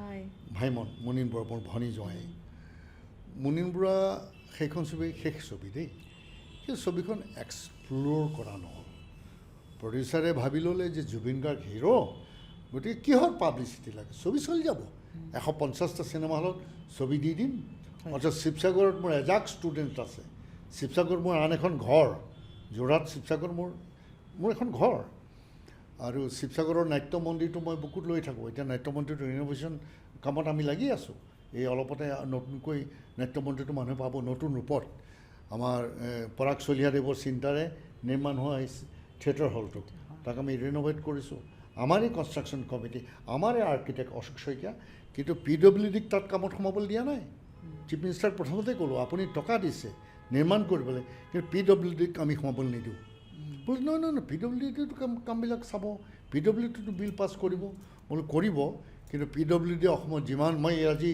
এই মিডিয়াত তোমাৰ ইয়াত কৈছোঁ PWDয়ে অসমত যিমানটা হল কৰিছে ৰবীন্দ্ৰ ভৱন যিটোত মই 75ৰ পৰা তাত আমাৰ থিয়েটাৰ ৰেপৰ্টৰী আৰম্ভ হৈছে দুলালদাৰ তত্বাৱধানত আমাৰ ৰুদ্ৰ বৰুৱা ছাৰ তেখেত আমাৰ ডাইৰেক্টৰ আছিলে কৃষ্ণমূৰ্তি হাজৰিকা গৰিমা বাইদেউৰ পতি তেওঁ আমাৰ OSG আছিলে তেতিয়া আমি তাতেই চবেই একেলগে আমি নাটক কৰিছোঁ দুলালদাৰ তত্বাৱধানত ৰবীন্দ্ৰ ভৱনটো তেতিয়াৰ পৰা দেখি আহিছোঁ বাৰে বাৰে ৰিন'ভেশ্যন কৰিব বাৰে বাৰে ভাঙিব বাৰে বাৰে আজি কিমান কোটি টকা এতিয়াতো বন্ধই আজি কেইবা বছৰ ধৰি আৰু খুব ৰিচেণ্টলি তেওঁলোকে ৰেন'ভেশ্যন কৰিছিল কিমান কোটি টকা লোকচান কৰিলে এতিয়া আকৌ ভাঙি দিলে ছাৰ মোক মাতিছিলে দেই বৰ্ণালী শৰ্মা ডাইৰেক্টৰ আছিলে তেখেতে মোক মাতিছিলে কাৰণ আমি ছাজেশ্যন দিছিলোঁ প্ৰথম বছৰ ৰেন'ভেশ্যন হ'ব ৰবীন্দ্ৰ ভৱন আমাক এই তেতিয়া আমাৰ যতীন শৰ্মা ছাউণ্ডৰ কপিল আছিলে মই আছিলোঁ অবিনাশ শৰ্মা আছিলে আমাক কেইবাজনকমান মাতি পেলাই তাৰ কি আসোঁৱাহ আমাক দিবলৈ কৈছিল আমি ঘূৰি ঘূৰি নোট কৰাই দিছিলোঁ এইবিলাক আসোঁৱাহ মই মোৰ ভালকৈ দিলোঁ কপিলহঁতে যিটো ফিল কৰিছিল নেক্সট জেনেৰেশ্যন এক্টাৰ্ছ সিহঁতি দিলে অবিনাশ শৰ্মা তাতে নিজে কাম কৰিছিলে অবিনাশ শৰ্মাই দিলে কিন্তু পৰৱৰ্তী সময়ত আমি নিৰ্মাণ হৈ আছে ভাঙি আছে সাংঘাতিক ধৰণে নিৰ্মাণ কৰি আছে কিন্তু আমাকতো কোনোদিনেই নামাতিলে যেতিয়া সম্পূৰ্ণ হ'ল এদিন মই কিবা কামত যাওঁতে তেতিয়া ডাইৰেক্টৰ বৰ্ণালী শৰ্মাই ক'লে যে দাদা আহিছে ভালেই হ'ল আমাৰ এইটো হলটো হৈ গ'ল নহয় আপুনি এবাৰ চাই দিয়কচোন কেনেকুৱা হৈছে চব হৈ যোৱাৰ পাছত মই বোলো আমাক কিয় নামাতিলে আমি কিছুমান ছাজেশ্যন দিছিলোঁ নহয় কি হ'ল এইবিলাক বোলে নাই মইতো অহাৰ পৰা পোৱা নাই তেতিয়া ডাইৰেক্টৰে আপোনালোকক ৰাখিছিলোঁ আমি পোৱা হ'লতো আমি মাতিলোঁহেঁতেন বোলো আপোনালোকে নামাতে কণ্ট্ৰেক্টৰ আছে নহয় ঠিকাদাৰ আছে চব জানে ইঞ্জিনিয়াৰ আছে তেওঁলোকে চব জানে গতিকে আৰ্কিটেক্টৰটো কামেই নাই তাত এটা পুৰণা হ'ল কি আৰ্কিটেক্ট কৰিবলৈ আছে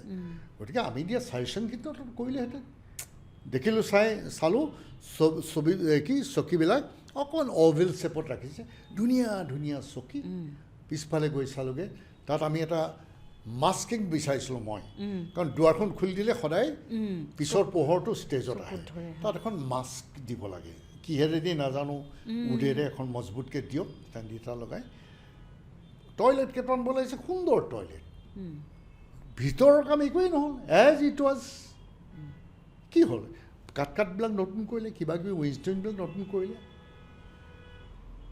গতিকে টেকনিকেলিও হলটো গণ্ডগোলীয়া সদায় শব্দবোৰ গৈ পেলাই থকা সেই গেলেৰীৰ যিটো সেইখিনিলৈকে ডেষ্ট্ৰশ্যন এটা হৈ যায় সেইটো আমি আগৰ পৰাই কৈছিলোঁ যে ইয়াত শব্দবিলাক টুকুৰা ফাটি ফুটি যায় পিছলৈ নাযায় তাৰ আগলৈকে কোনে গতিকে সেইটো এটা প্ৰব্লেম একষ্টিক কৰিছে চাৰিওফালে কিন্তু টেকনিকেলি সেই এটা গণ্ডগোল সেইটোতো ঠিক কৰিব পাৰিলে ইমান ডাঙৰ ডাঙৰ ফৰেন যায় তেওঁলোকে কাম শিকিবলৈ PWD সেইসকলে আৰু পানী তলেদি চিপেজ হৈ থাকিব কাৰণ এই পুখুৰীটোৰ লেভেল এইটো লেভেলতকৈ ওপৰত হয় আমাৰ যিটো এই ডাঙৰ দীঘলী পুখুৰী আছে সেইটো বেছিক কথা তাকেতো তলত সদায় ৱাটাৰ পানী চিপেজ হৈ আহিবই সদায় পচি যায় কাৰ্পেট পচি যায় ফ্ল'ৰ ডেম্প হৈ যায় আৰু ইমান সুন্দৰ এটা কালচাৰেল হিষ্ট্ৰী থকা ৰবীন্দ্ৰ ভৱনৰ নিচিনা এটা অডিটৰিয়াম এতিয়া ভাঙি ফুটি পেলাই থৈ দিছে আৰু এই কেইদিনমান আগত হোৱা ৰেন'ভেশ্যন আপুনি ভাবক তাৰমানে এই 4-5 কোটি টকাৰ পিছত এখনো নাটক আমি কৰিব নাপাওঁ 75ৰ পৰা কিমান কোটি কিমান বৰবাদ হৈছে হয়। আমাৰ টকা হয় আমাৰ গতিকে অসমত PWD সঁচা কথা কৈছোঁ PWDয়ে এনেকুৱা এটা অডিটৰ আমাক দিব পৰা নাই ইউনিভাৰ্চিটি গুৱাহাটী ইউনিভাৰ্চিটি ৰিন'ভেট কৰে ধুনীয়া এটা অডিটৰিয়াম বহু বছৰ মূৰত মই যেতিয়া গ'লোঁ তাত কিবা এটা অনুষ্ঠানত মাতিলে একেই ধুনীয়া কাৰ্পেটিং ধুনীয়া চেয়াৰ ধুনীয়া একষ্টিক কিন্তু ষ্টেজখনত উঠিতো মোৰ পিছত কৈছোঁ আপোনালোকে কি কৰিলে এইখন আমি ইয়াত নাটক ক'ত বা কৰিম ইউনিভাৰ্চিটিৰ ল'ৰাই নাটক ক'ত কৰিব তাকেতো কোনো লাইটৰ কোনো ব্যৱস্থা নাই কোনো উইং স্পেচ নাই চাওকচোন গতিকে আৰু কেনেকৈ হয় ৰবীন্দ্ৰ ভৱনতো যেতিয়া ডাঙৰ ষ্টেজখন আৰু ফাৰ্ষ্ট ৰ'টোৰ মাজত ইমান ডাঙৰ গেপটো কৈছে হেৰি আমাৰ মানে ছাৰসকলে মিটিং কৰেতো পলিটিকেল VIP মিটিঙৰ কাৰণে ৰেডি হৈছে VIP VIP চোফা পাতিবলৈ কাৰণে সেই প্ৰকাণ্ড এটা আপোনাৰ গেপ কৰিছে মানে এইবোৰ দেখি দেখি মই ভাবোঁ যে আপোনাৰ সেই কেৰেক্টাৰটো যিটো প্ৰিয়ৰ কেৰেক্টাৰটো সেইটো কিমান খঙাল কেৰেক্টাৰ আছিল তেওঁৰ মানে খঙেই উঠি থাকে সেইকাৰণে বিকজ মুনীন তেওঁ বৰাই মোক এযোৰ এনেকুৱা চশমা দিলে যিযোৰ চশমা পিন্ধাৰ লগে লগে মই একো নেদেখোঁ আইও বেচেৰা তাত এটা বৰ ফূৰ্তিৰ কথা এটা তাত মোক তাৰ লগত বেলেঞ্চ কৰিবৰ কাৰণে পাৱাৰটো বেলেঞ্চ কৰিবৰ কাৰণে মুনীন বৰাই বিচাৰিছে যে এই প্ৰাঞ্জল শইকীয়া বা সেই ফুকনৰ চকুকেইটা ডাঙৰ ডাঙৰ হওক কাৰণ খঙাল মানুহ কেমেৰাত এক ডাঙৰ ডাঙৰ লাগক মোক লৈ গ'ল আমি চশমা ল'লোঁ তেনেকৈ হাই পাৱাৰ তাৰ লগত বেলেঞ্চ কৰিবলৈ কণ্টেক্ট লেন্স পিন্ধিব লাগিব কণ্টেক্ট লেন্স পিন্ধাটো মোৰ অভ্যাস নাই তাত গ'লোঁ শ্বুটিঙত বঢ়িয়াকৈ টেমাত তাত লৈ গৈছোঁ জুবিনে বোলে মই পিন্ধাই দিম মইতো 24 বছৰ কণ্টেক্ট লেন্স পিন্ধি আছোঁ আউটডোৰ শ্বুটিং বহি আছোঁ বাঁহৰ বেঞ্চ এখন কৰি দিছে মই বহিছোঁ জুবিনে বোলে ক'তা মই বেগৰ পৰা উলিয়াই দিছোঁ টেমাকেইটা বঢ়িয়াকৈ লৈ গৈছোঁ সি টেপকৈ লগাই দিলে মোৰ বোলে মোৰ সাধাৰণ কথা আৰু মোৰ বোলে হাত ধুই ল'বা দেই হাত ধুই ল'বা নালাগে দিয়ক লগাই দিলে ইটো টেমা দিলোঁ ইটো টেমা খুলি পেলাই তেওঁ এনেকুৱা কৰোঁতে ক'ৰবাত পেলালে এখন লেন্স নাই দেখোন ইয়াত বোলে আছে কেলৈ নহ'ব মইতো তেনেকৈ যোৱাৰ আগত অহাৰ আগত মই চাই আহিছোঁ তাইত বনা আছে তুমিহে খুলিলা পৰিলে নেকি ক'ৰবাত হ'ব দিয়ক এখন লেন্স পিন্ধিয়ে কৰক মই অলপ পিছত মোৰ কি অৱস্থা হৈছে মোৰ এই ডিষ্টেঞ্চত কি আছে মই নেদেখোঁ কাৰণ এটা সময়ত গৰম দিন আমাক কমলা দিছেহি পাচি এটা টানি পেলাই আমাৰ কমলা দিছে হাতত তা ৰিজুহঁতে আমাৰ ভাইমনৰ ল'ৰা সিহঁতি খুব খুককৈ হাঁহিছে মই মানে কমলাটো দিওঁতে মই দুইখন হাতে ধৰিবলৈ গৈছোঁ কমলাটো এই ফুটবলটো মান দেখিছোঁ মই সেই চশমাযোৰৰ কাৰণে পঞ্জুমা এহাতে ধৰিলেই হ'ব নহয় কমলাত দুখন হাত ভৰাইছে যে মই ৰ'বা এই চশমাযোৰত মই একো মস্ত দেখা পোৱা নাই গতিকে প্ৰিয় চিনেমাখন গোটেই চিনেমাখন মই লেন্সখনটো খুলি দিলোঁ গোটেই চিনেমাখন মই সেইযোৰ পাৱাৰ পিন্ধি পেলাই মই কৰিলোঁ কিন্তু মই এটা মেজাৰমেণ্ট লৈ লওঁ 3 খোজ গ'লে চোফাৰ আগটো পাম 2 খোজ পিছুৱাই গ'লে বাৰাণ্ডাখন পাম কেইখোজ আহিলে ষ্টেপছটো পাম মই আন্দাজত অংক কৰি কৰি কৰি কৰি গোটেই চিনেমাখন কৰিছোঁ কিন্তু ছবিখন এক্সপ্ল'ৰ নহ'লে মোৰ দুখ থাকি গ'ল ছবিখন পাব্লিচিটি নোহোৱাৰ কাৰণে নচলিলে শিৱসাগৰত মোৰ ল'ৰা ছোৱালীবিলাকে গম নাপালে মোৰ শিৱসাগৰ হৈ আছে নহয় হৈছিল নেকি এই পোষ্টাৰটো চাই পেলাই আমি গম নাপালোঁ নহয় কেনেকৈ গম পাব এসপ্তাহ নে কিমান চলিলে কি নাই গুচি গ'ল প্ৰত্যেক ঠাইতে তেনেকুৱা ইমান সুন্দৰ আছিল বিশ্বনাথ চাৰিআলি আমি শ্বুটিং কৰিছোঁ তাত কোনো পোষ্টাৰিং নাই আল্টিমেটলি তাৰ ল'ৰাই সিহঁতি প্ৰডাকশ্যনত লগা ল'ৰাহঁতে তাৰ পৰা নিজৰ খৰচত গুৱাহাটীৰ পৰা পোষ্টাৰ নিয়াই পেলাই পোষ্টাৰ বনাইছে তাত এজন এক্টৰ হিচাপে আপোনাৰ যিটো পপুলাৰিটি আপুনি যিটো পপুলাৰিটি দেখিছে দ্য ষ্টাৰডম মই ক'ব গ'লে আপোনালোক একচুৱেল ষ্টাৰ্ছ আমি যিখিনি পাইছোঁ মই বাৰে বাৰে এই কথাটো মানে ৰিপিটেই কৰোঁ যে আমি সেই ষ্টাৰডমটো আমি দেখা নাই কিন্তু অনেষ্টলি দেখা নাই তাৰ মাজত কিন্তু আপোনাৰ যিটো স্পৃহা নট জাষ্ট ইন ফিল্মছ আপুনি চিনেমাৰ সেই পপুলাৰিটিটো পোৱাৰ স্বত্তেও আপুনি নাটকৰ লগত ওতঃপ্ৰোতভাৱে জড়িত হৈ আছে বিকজ আপোনাৰ প্ৰেম একদম নাটকৰ লগত কিন্তু আপুনি বিগ স্ক্ৰীণৰ গ্লেমাৰ আপুনি দেখিছে আপুনি সোণ মইনা এতিয়া সেইখনৰ কওকচোন ইট আনপ্ৰেচিডেণ্টেড ছাকচেছ আৰু ইমান সুন্দৰ আপোনাৰ অভিনয় আৰু মানে সোণ মইনা বুলিলে মানুহ পাগল আপোনাৰ কাৰণে পগলা ছোৱালীবোৰ পগলা বাইদেউবোৰ পগলা মাকবোৰ পগলা সকলো দেউতাকবোৰ ইম'শ্যনেল মানে কেনেকুৱা লাগিছিল সেই সময়টো আৰু এটা মই কথা ক'বলৈ পালে ভাল পাম যে মানুহে কান্দিবলৈ চিনেমা বাৰে বাৰে চায় সোণ মইনা কান্দিবৰ কাৰণে মানুহে বাৰে বাৰে চিনেমাখন চায় আৰু কান্দি থাকে মই দুই এটা জেগাত গৈ পেলাই হলত যেতিয়া সোমাইছোঁ ক'ৰবাত শ্বুটিঙলৈ গৈছোঁ সন্মানীয় চলি আছে আৰু চলিয়ে থাকে নুঠেই নহয় 100 দিনমানলৈকে চলিয়ে থাকে 100 days আৰু যেতিয়া সোমাওঁ মানুহবিলাকে হলত কেৱল উচু কৰি এইটো শুনি থাকোঁ আইও মানুহবিলাকে কান্দি আছে আকৌ এই এক্ট্ৰেছ যোন কৰিছিলোঁ ভাস্কৰ বৰাৰ সন্মানীয় তাৰ বহুত আগতে কৰিলোঁ দেই এক্ট্ৰেছজনৰ শ্বুটিং যেতিয়া হৈ আছে মই লাঞ্চ ব্ৰেক হৈছে আমাৰ মেডিকেল কলেজৰ আমি মেডিকেল ষ্টুডেণ্ট মলয়া মই আমি ক্লাছ হৈ আছে ক্লাছত আমি বহোঁ ব্ৰেকত মই বোলো বিৰুবাৰীত মোৰ ভণ্টি থাকে তালৈ গৈছোঁ কিবা এটা ফটকৈ খাই আহোঁ গ'লোঁ ভণ্টিয়ে মানে কান্দি আছে বোলো ৰাজুমন কি হ'ল সন্মানীয় দি আছে দিবানে মোলৈ আয়ো দেই চোৱা বোলে এই ৰুটি আছে ৰ'বা তোমাক দি আছোঁ ফটকৈ খাই ইয়ালৈ আহিলোঁ তাত দুজনমান ছোৱালীয়ে মোৰ লগত কৰা ছোৱালীয়ে মোক লৈ আনিছে কমন ৰুমত সন্মানীয় চাই আছে আৰু তাহাঁতি মোৰ লগত একেলগে কৰিছিলতো কিন্তু এছামে চাই আছে সন্মানীয় সিহঁতি হঠাৎ আহি পেলাই গোটেইখিনি কান্দি আছে আমাৰ লগত এক্টিং কৰা কেইজনে সিহঁতক মানে কৈছে ঐ কিয় কান্দি আছ বোলে সন্মানীয় দি আছে সন্মানীয় আমাৰ লগত আছে আমি শ্বুটিং কৰি আছোঁ তহঁতি ইয়াত অকলে অকলে কান্দি আছ হয় নেকি আমি লগ পামে তাৰপিছত লগ পোৱাৰ যিটো হেৰি কিন্তু এটা কথা সেইখন মই নাটক কৰিছোঁ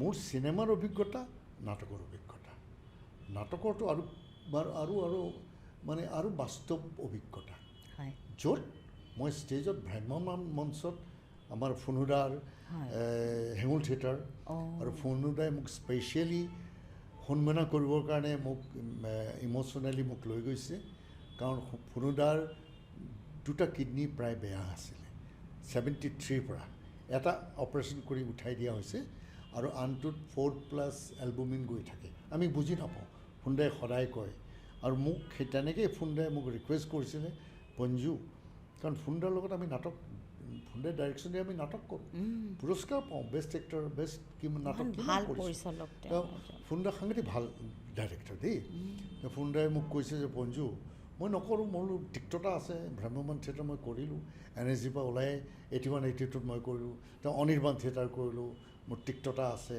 তাৰপিছত শেষ কৰিছিলোঁ মই আবাহন থিয়েটাৰ বহুত ডাঙৰ নাটক কৰিলোঁ তাত অসমত আবাহন থিয়েটাৰ বহুত ওপৰলৈ সেইখন নাটকে বেলেগ এটা হাইটলৈ লৈ গ'ল কাৰণ হেমন্ত দাৰ শ্ৰেষ্ঠ নাটক শ্ৰীমদ ভাগৱত গীতা যিখন মহাভাৰতৰ বেকগ্ৰাউণ্ডত কৰিছিলে মিথলজিৰ ওপৰত গতিকে সেইখন হেমন্ত দাৰ এখন শ্ৰেষ্ঠ নাটক যিখন কৰিছিলোঁ আমি আবাহন থিয়েটাৰত পম্পেইৰ প্ৰলয় বিনোদ ভাগৱতীয়ে লিখিছিলে হিউজ নাটক এখন য'ত পম্পেই ধ্বংস হোৱাৰ সেইখন নাটক সেইখন আমি তাত কৰিছিলোঁ ডাঙৰ ছাবজেক্ট কিন্তু এটা ছাবজেক্ট মই নকৰিলোঁ সেইটো মই কোৱাটো দৰকাৰ এইটো মানুহে জানিব লাগে আজিকালি কেইটামান পইচাৰ কাৰণে মানুহে যিকোনো ছবিত এক্টিং কৰে গতিকে আমাক দুলাল দাই কৈছিলে তেতিয়াই যে তুমি 10খন চিনেমা আহিছে নকৰিবা 2খন চিনেমা চুজ কৰা যিখন ভাল 2খন কৰিবা বাকীখন নকৰিবা মইতো কিমান স্ক্ৰিপ্ট এনেকৈ চাই অলপ চাই পেলাই মই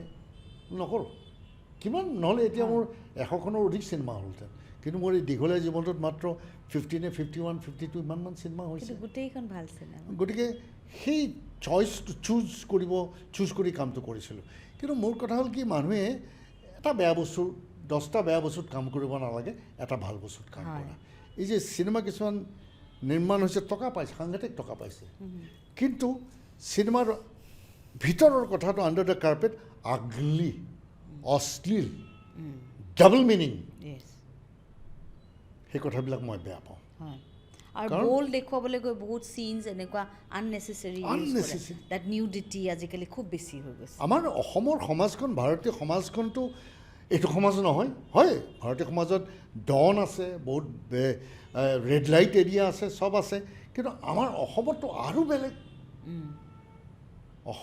বেলেগ মৰ্যাদা আমাৰ শংকৰ মাধৱৰ কথা কওঁ আমাৰ সত্ৰীয় সংস্কৃতিৰ কথা কওঁ আমাৰ কৃষ্ণ কাল্টৰ কথা কওঁ এটা বেলেগ এটা দৰ্শনৰ মাজেৰে আমি আহিছোঁতো গতিকে আমাৰ মানুহৰ টেষ্ট আমি যদি শংকৰ গুৰুজনা আমাৰ পথ প্ৰদৰ্শক বুলি কওঁ কালচাৰৰ হয়, কাৰণ জাতি ধৰ্ম ভাষা চব একাকাৰ কৰি পেলাই আমাৰ তেওঁ এটা ধৰ্ম নহয়, তেওঁ এটা কালচাৰ সৃষ্টি কৰিছিলে। সেইটো মানুহক সকলো মানুহ এক হৈ পেলাই মানুহৰ মাজত দুৰ্নীতি অসূয়া হিংসা ক্লেশ অসুৰামি এইবিলাকৰ পৰা নাইকিয়া হৈ মানুহে নিজক এটা সুন্দৰ সৎ পথলৈ আনিব লাগে আৰু নিজৰ মাজত এখন মজবুত সমাজ বান্ধিব লাগে। তাত তুমি শংকৰ গুৰুজনাৰ সেই ক'ৰবাত ক'ত ইউজ কৰিম আমি শংকৰ গুৰুজনাৰ ঢোল খোলটো তালখন সেই ধুতি সেইটো আমি কি কথাত ইউজ কৰিম?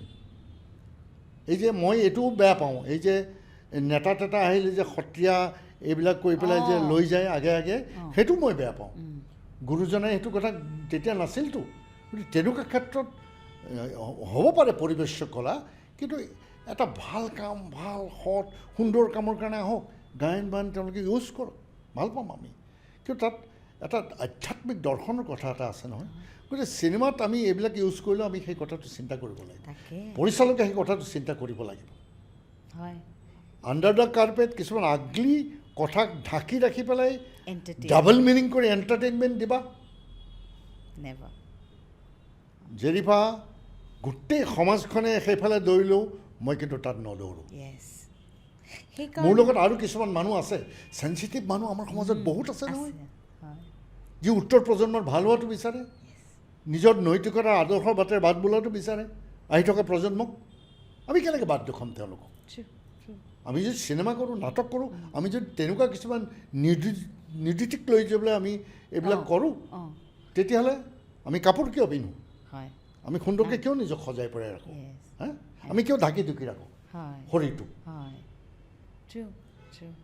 সেইকাৰণে মানে ক'ৰবাত আপুনি স্পিৰিচুৱেলিও আপুনি তেনেকুৱা এটা লেভেলৰ হ'ব লাগিব। কাৰণ সেই চিনেমাখন মোৰ এতিয়াও মনত আছে, আমাৰ প্ৰয়াত বিদ্যুৎ চক্ৰৱৰ্তীৰ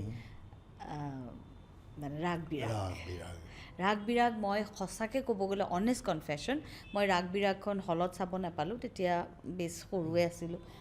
গতিকে মই পিছত মই DVD লৈ পেলাই মই ঘৰত DVDখন 2 দিন থৈ দিছোঁ। মই মানে হেৰি হোৱা নাই, প্ৰিপেয়াৰ হোৱা নাই, বিকজ তেতিয়ালৈকে চিনেমা কৰিছোঁ আৰু বিদ্যুৎদাৰ লগত গুণগুণ গানে কৰিলোঁ। তেতিয়া মই চিনেমাখন যেতিয়া চালোঁ, মানে নিজকে প্ৰিপেয়াৰ কৰিবলগীয়া হৈছে, কাৰণ মই ভাবিছোঁ যে এইখন বিৰাট চিৰিয়াছ চিনেমা, এইখন পাৰিম জানো মই, মানে ইমান দূৰ মোৰ জ্ঞান আছে জানো? তাৰপিছত যেতিয়া চালোঁ, মই বেক টু বেক 2 দিন চালোঁ, আৰু তাত গোটেই চিনেমাখন বিলীন হৈ যায় আৰু মানে আপুনি আপোনাৰ যিটো চৰিত্ৰ, মানে সেইখনেই চিনেমাখন একচুৱেলি। আপোনাৰ চৰিত্ৰটোৱেই চিনেমাখন আৰু সেই চিনেমাখনেই আপুনি, মানে কেনেকৈ সেই বেলেঞ্চটো আপুনি ইমান সুন্দৰকৈ কৰিছে।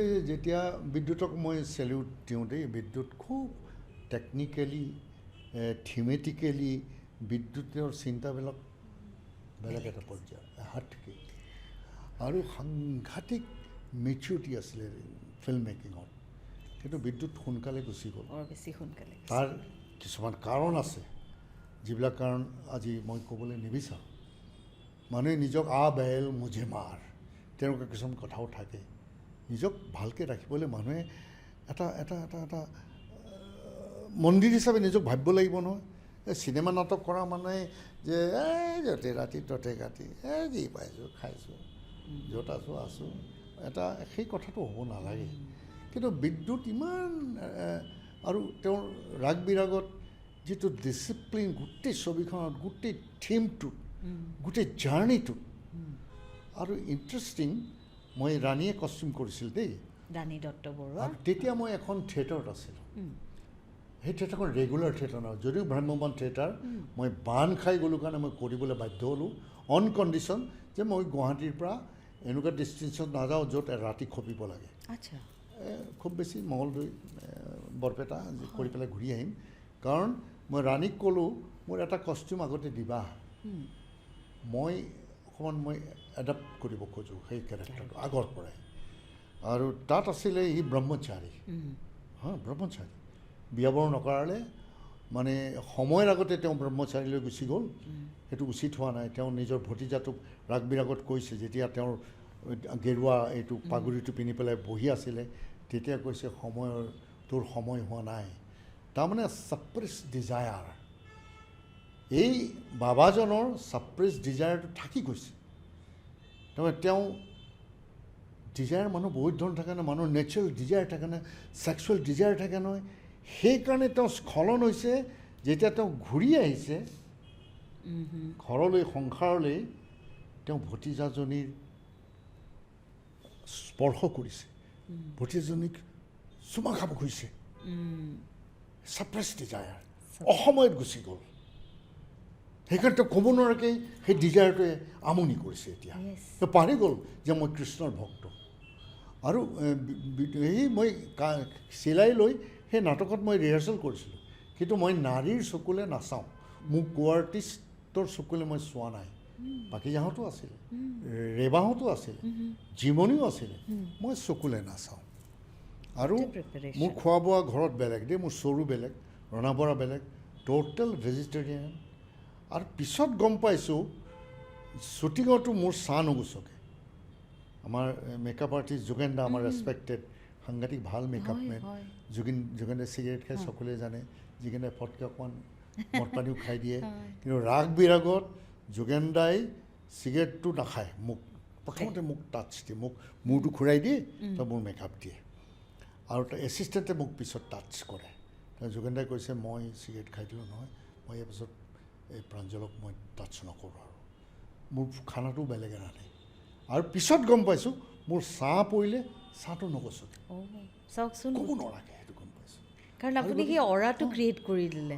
আৰু কি এটা চিনত বৰষুণ দিয়ে, আমি এই ভতিজাজনীৰ হিৰইনজনীৰ মাকৰ লগত বিদ্যালয় কৰিছিলে, আমি পিকনিকলৈ গুচি যাওঁ। তাত এখন তেওঁৰ ঘৰত এখন নিউড ফটো এখন আছে। বাবাজীয়ে ফটোখন চাই পেলাই খন্তেকৰ কাৰণে তেওঁ চাইছেতো, আচলতে তেওঁ চাব নালাগে, কিন্তু তেওঁ মনটো কিয় গ'ল? তেওঁ ছাপ্ৰেছ ডিজায়াৰ যে অসময়ত গুচি গ'ল। 20 বছৰ 22 বছৰ বয়সত তেওঁ নিজক সংসাৰৰ পৰা গুচি গ'ল কৃষ্ণ ভক্তিত। তেওঁ ক'ৰবাত ডিজায়াৰটো ৰৈ গৈছে, সেইকাৰণে নিউড ফটোখন চাইছে ডাইৰেক্টৰে, সেইকাৰণে ফটোখন তাত ৰাখিছে। কিন্তু প্ৰকটভাৱে নহয়,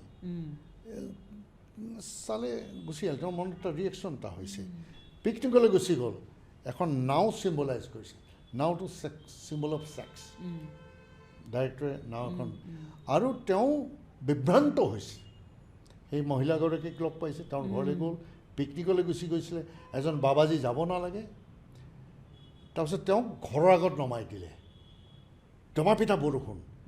কিন্তু তেতিয়া এই ভাইটি গোস্বামী, তেওঁ ডিটো আছিল আমাৰ এই ডিব্ৰুগড়ত, তেওঁৰ ঘৰটো এই আমাৰ জু ৰোডৰ সেইখিনিত কি বুলি কয়, সেইটো জু ৰোড নহয়, এই যিটো গীতা মন্দিৰ ৰাজ, তাতেই তেওঁৰ ঘৰ, ডাঙৰ এখন চোতাল, তাত জোলনা তোলনা এইবিলাক আছে।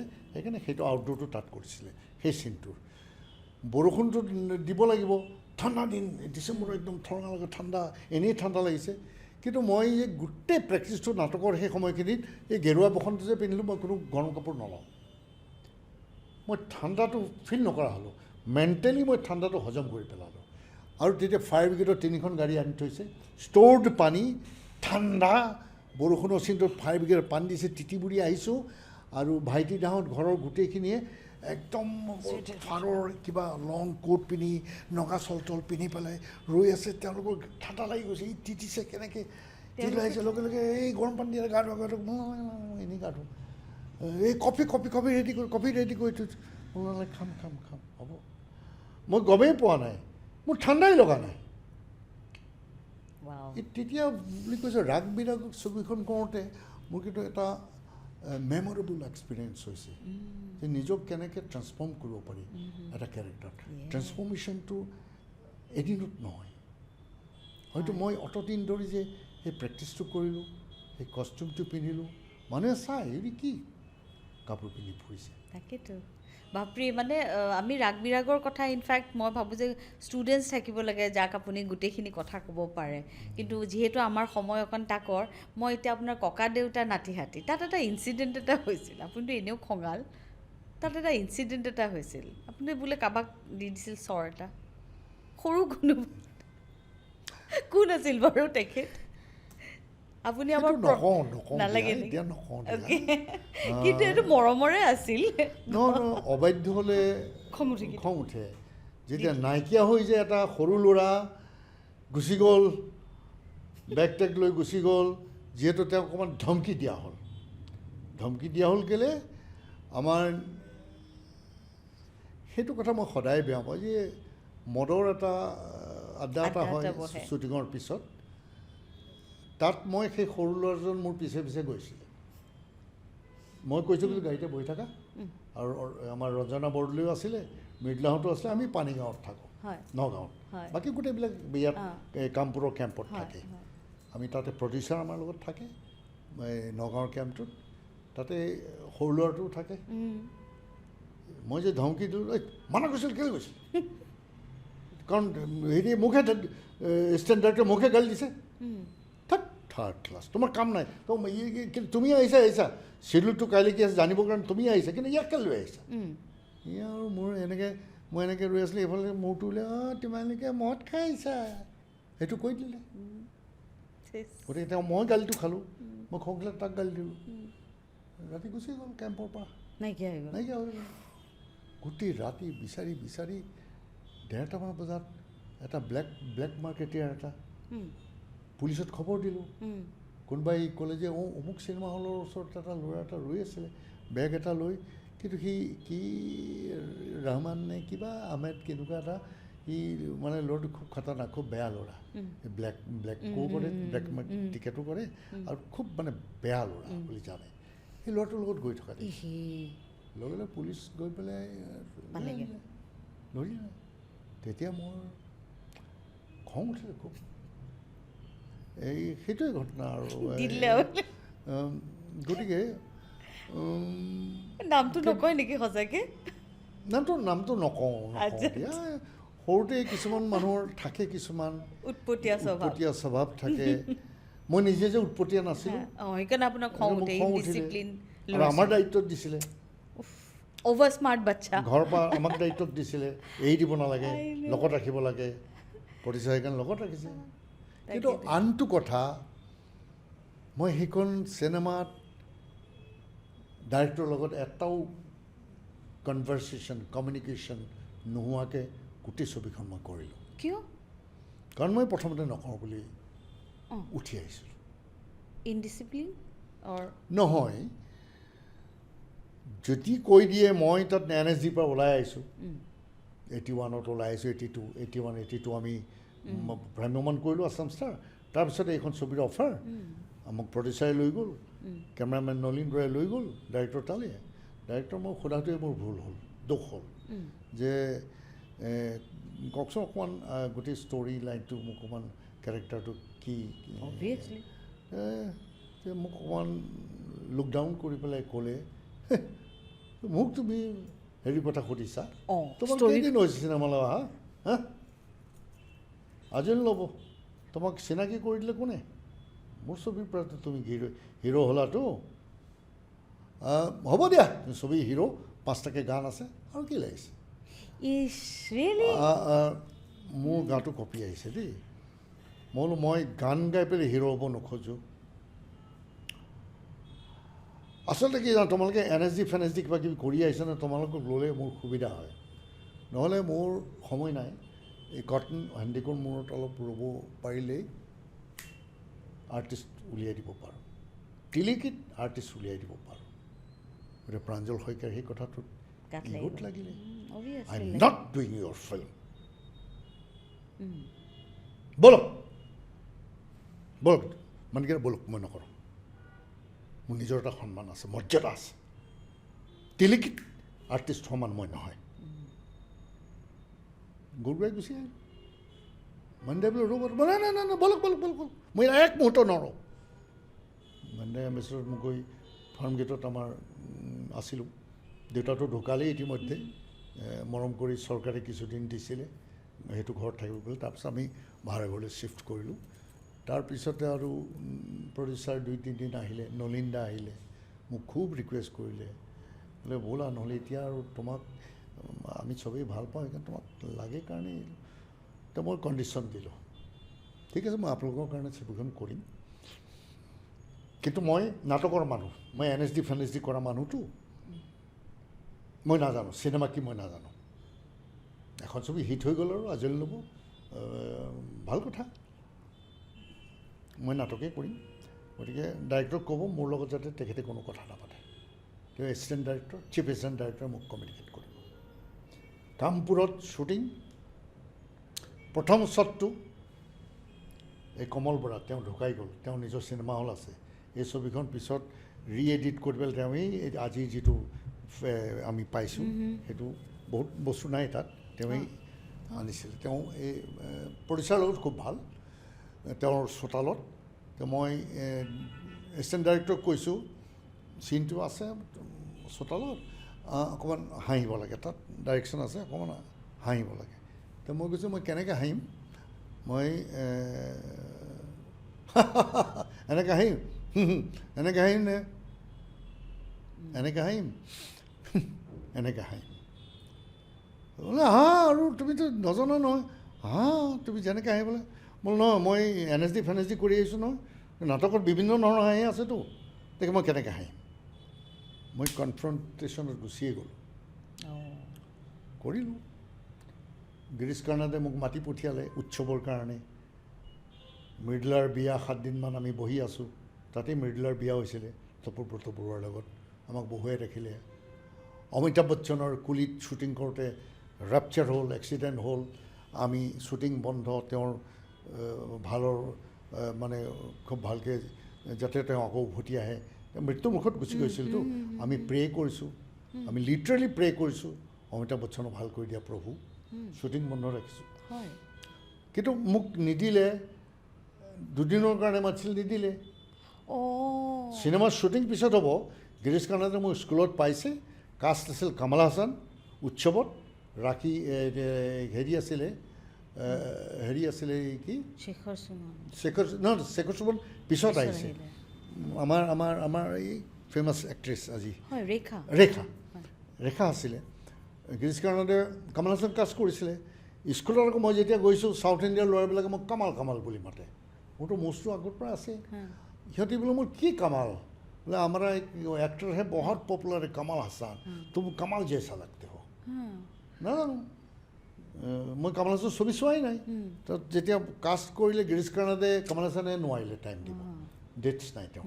তো গিৰীশ কাৰ্ণাডে আমাৰ रामगोपाल बजाज আমাৰ एक्टिंग टीचर तेखतक ক'লে যে वो एक आसाम से कोई एक था ना, क्या नाम था वो, मेरे क्लास में I observe him, he is a similarity, he is a good actor.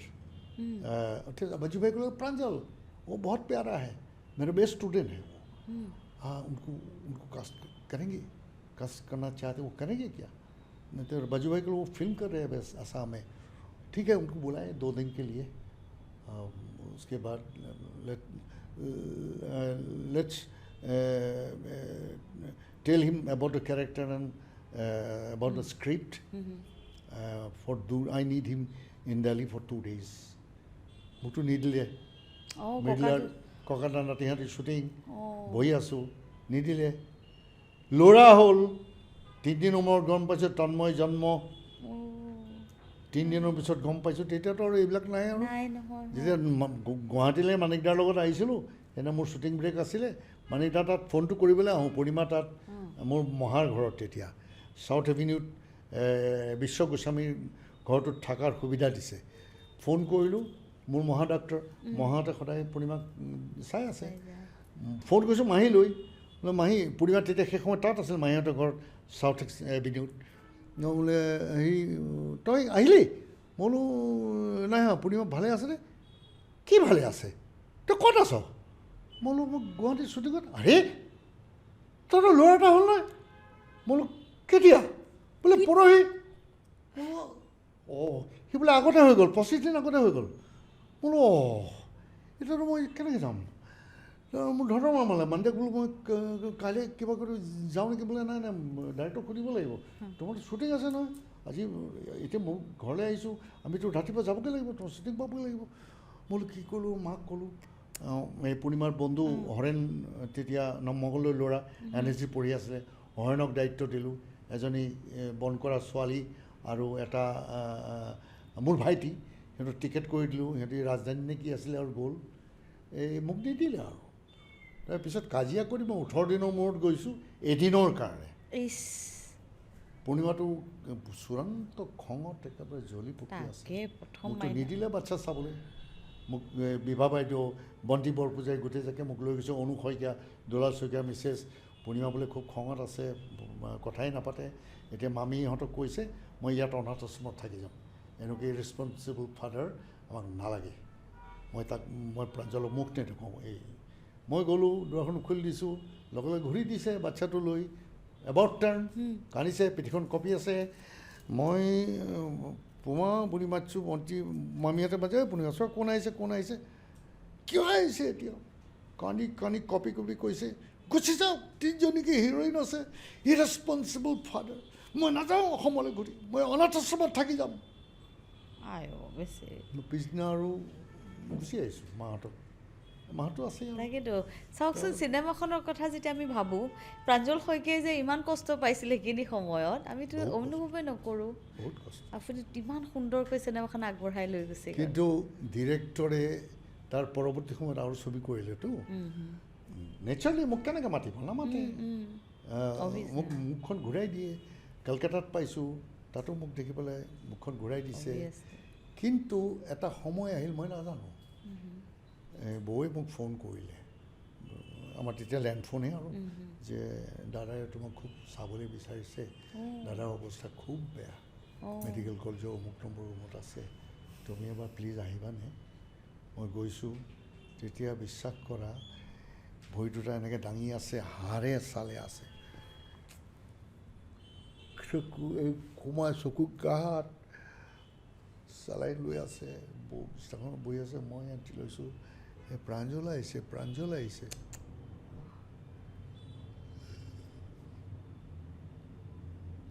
চকু পানী ঝৰঝৰকৈ বৈছে। মই কপালৰ হাতখন বুলাই আছোঁ। মই বোলো ভাল হৈ যাব। মই গম পোৱা নাছিলোঁ আপোনাৰ গাটো ইমান বেয়া। বৌয়ে ফোন কৰি ক'লে, মই হুকুকাই কান্দিছোঁ দেই। তাৰপাছতেই ঢুকাইছে। ক'ৰবাত লাগি আছিলে, সেইকাৰণে মোক এবাৰ চাবলৈ বিচাৰিছোঁ। কেনেকৈ চকু পানী ওলাইছে তাৰ সাক্ষী আছিল অকল বৌ, মই। সেই কথাবিলাক মনত পৰে। মানুহৰ প্ৰত্যেকৰে নিজৰ ইগ'টো আচলতে খুব বেয়া। ইগ'ই মানুহৰ মাজত মিলিবলৈ নিদিয়ে, মানুহক এলিয়েনেটেড কৰি নিয়ে, আঁতৰি যায় মানুহৰ পৰা। স্বাৰ্থত মানুহ থাকে, কিন্তু তাৰপিছতে মানুহে পিঠি দিয়ে। গতিকে ইগ'টো আমাৰ আজিলৈকে নহ'ল দেই। মইতো নিজক হিৰ' বুলি নাভাবোঁ। মই নাটকৰ সামান্য এজন অভিনেতা। মই একোৱেই নাজানো, মানে জানো, যিখিনি জানো, সেইটো আত্মবিশ্বাস আছে। কিন্তু বাপৰে বাপ, পৃথিৱীত কিমান ডেডলি, কিমান হিউজ এক্টৰ আছে, এক্ট্ৰেছ আছে। ডাঙৰ ডাঙৰ চিনেমাবিলাক চালে, ডাঙৰ ডাঙৰ নাটকবিলাক চালে আমি দেখোঁ নহয়। দিল্লীত তেনেকুৱা বহুত নাটক চাইছোঁ, এটা এক্টৰৰ কেনেকুৱা পাৰফৰ্মেঞ্চ। তেতিয়া ভাবোঁ যে এই আমিনো কি কৰিছোঁ। ইণ্টাৰনেশ্যনেল যেতিয়া থিয়েটাৰ অলিম্পিক হৈছিলে, তাতো আমি এনেকুৱা এক্টৰ দেখিছোঁ। তেতিয়া আমাৰ ভাৱ হয় যে এই এক্টৰটোৰ চুলিৰ পৰা ভৰিৰ নখলৈকে এক্টিং আছে, তাৰ পৰা তালৈকে এক্টিং আছে। আৰে বাপৰে বাপ, আমিনো কি কৰিছোঁ হে। তেতিয়া গোটেই ইগ'টো কেলৈ লাগিছে। ঠিক আছে, আমি নাটক কৰিলোঁ, 50খন 100খন 150খন নাটক কৰিলোঁ, কিন্তু আমিতো তাত গৈ উঠিব পৰা নাই, সেইটো পৰ্যায় পাব পৰা নাই। কৰিছোঁ, সেইটো ভবাটোৱে এজন এক্টৰক একচুৱেলি ইভলভ হ'বলৈ সহায় কৰে। গ্লেমাৰ এতিয়া মই তোমাক কৈছোঁ, মই মেকআপ নলওঁ। মই মেকআপ নলওঁ, নলওঁ আৰু মই সেইটোৱেই। এই চুলিখিনি আছে, এইটোৱেই আৰু মই চুলি ৰং নকৰোঁ, মই যেনেকৈ আছোঁ এইটোৱেইতো। মই এই কাপোৰ তাপোৰ পিন্ধি আছোঁ। মই জানিছোঁ মোৰ হাৰ্টটো ষ্ট্ৰং, মোৰ লিভাৰটো ভাল, মই এতিয়াও স্কিপিং কৰিব পাৰোঁ, এতিয়াও মই বুকডাউন কৰিব পাৰোঁ, পুছ আপ কৰিব পাৰোঁ, মই এতিয়াও আসন কৰিব পাৰোঁ, কৰি আছোঁ। এতিয়া মই ঘৰ আঁঠুকাঢ়ি ঘৰ এতিয়া মই নেদেখুৱাওঁ, এইবিলাক ক'লা মই তাকেতো আঁঠু কাঢ়ি আপুনি কাঢ়িহে নিজৰ চব skip নিজে কৰিম। কাম কৰে মই আনৰ কামত সন্তুষ্ট নহওঁ অঁ যে মই বাচনখন কাৰণ মই জানো মোৰ যিজনী পইচা লৈ পেলাই যিজনী ছোৱালীয়ে কাম কৰিব সিহঁতকতো প্ৰথমতে কথাবিলাক শিকাওঁ নহয় কিন্তু মই সিহঁতক কওঁ মোতকৈ ভালকৈ বাচন তহঁতি ধুব নোৱাৰ বা তুমি ধুব নোৱাৰা মোতকৈ ভালকৈ বাচন কোনেও ধুব নোৱাৰে মোতকৈ ভালকৈ কাপোৰ কোনেও ধুব নোৱাৰে আপুনি খালি মই দেখিছোঁ আপুনি নিজৰ কাম নিজে কৰি ভাল পায় ভাল পাওঁ একদম আৰু পানীৰ আপুনি লগত মোৰ বহুত দিনটো সময় যায় পানীৰ লগত বহুত সময় যায় দিনটো কাম কৰি থাকে ঘৰত থাকিলে ঘৰতে পানীৰ কাম। লগতে গতিকে পানী যদি কেতিয়াবা হাহাকাৰ হয় মই মৰি যাম মই মানে আৰু এটা এপিছ'ড যেতিয়া আমি হেৰিৰ লগত কৰিম পূৰ্ণিমা শইকীয়া বাইদেউৰ লগত কৰিম সেইবোৰ কথা আৰুতো বহুত পাতিব আছে সেইটো other side of Pranjal Saikia পাতিমেই সেইকাৰণে মই অডিয়েঞ্চক এই গোটেইখিনি এটা এপিছ'ডত প্লিজ নিদিওঁ আপোনালোকে বেয়া নাপাব কিন্তু আপোনাৰ আৰু পূৰ্ণিমা বাইদেউৰ লাভ ষ্টৰিটো সেইটো তেওঁৰ মুখৰ পৰা শুনিম দি আদাৰ ছাইড অফ দ্য ষ্টৰি মই খুব চিঠি লিখিছিলোঁ জৰিফা ৰিয়েলি মই ইমান চিঠি লিখিছিলোঁ খুব পতাইছিল আপুনি নহয় মই দিল্লীত থাকোঁতেও চবেই মোক প্ৰত্যেকেই জানে এইবাৰ সিদিনা মোৰ ক্লাছৰ ল'ৰা এটাই ভাৰ্গৱ ঠাক্কৰ মই বোলো মোৰ লগত পূৰ্ণিমাও যাব দেই ছেপ্টেম্বৰত আমি একগোট হ'ম আমি ভাৰত ভৱনত সেই প্ৰথম নাটক বি কাৰণথৰ ডাইৰেকশ্যনত আন্ধেৰ নগৰী সেই নাটকখন কৰিমগৈ আমি 1 নম্বৰ আমাৰ বেটছটোৱে সেই প্লেনিং হৈ আছে मैं बोलो पूर्णिमा যাব दे पूर्णिमा भी आएंगे अरे पूर्णिमा क्यों नहीं आएंगे तुम तो पूर्णिमा के पूछो तो मैं पूर्णिमा नेगुर বুলি কৈছে তা সবে জানে মই কোট কি কৰিছোঁ কেতিয়া ব্ৰেকফাষ্ট কৰিছোঁ কেতিয়া নাটকৰ ৰিহাৰ্চেলত বহিছোঁ কোনটো ক্লাছত বহিছোঁ চিঠিৰ ওপৰি চিঠি য'তে যি পেপাৰ পাইছোঁ তাতেই মই লিখিছোঁ দুইজন মানে ইমান প্ৰেমত হেৰি একদম নহয় আৰু মই পূৰ্ণিমাৰ প্ৰথম গৈ পেলাই মই বৰ বিপদত পৰিছোঁ মইতো আৰু তাত নহয় আৰু চুলি আৰু অলপমান লম্বা আছিলে পাফি আছিলে নীনাহঁত চব নীনাহঁত মোতকৈ ছিনিয়ৰ নীনা গুপ্তা এজাক ছোৱালী আছিলতো আৰু তাত গৈ পেলাই কিন্তু বেছিভাগ ল'ৰা ছোৱালী সেই হাৱাটোত পাই পেলাই ধ্বংস হয় মোক পাই পেলাই চবেই মানে মই দেখোঁ আৰে ছোৱালীবিলাক ইমান ফাষ্ট চিগাৰেট খায় চাৰছ খায় চবেই মই ক'ত আহি পৰিলোঁ ইয়াততো মই থাকিব নোৱাৰিম তেনেকুৱা বহুত ধৰণৰ ঘটনা হৈছে সিহঁতে মোক চবেই ভয়ো কৰে সাংঘাতিক ভয় কৰে নীনাকটো মই এনেকৈ ঢক্কা মাৰি পেলাই দিছিলোঁ মোক চাৰছ খুৱাই দিছিল ইয়াত চিগাৰেট ধেমালি আৰু ৰেগিং কৰি একে দিনাই মই গোটেই যিখিনি ৰেগিং কৰিছিল 3 নম্বৰ ৰুমত মই গৈ পেলাই 3rd ডেট তাণ্ডৱ দি দিলোঁ তাত মই মাৰি কাবাৰ টাবাৰ ভাঙি মোৰ লগত বাংলাদেশৰ নুনু ভাই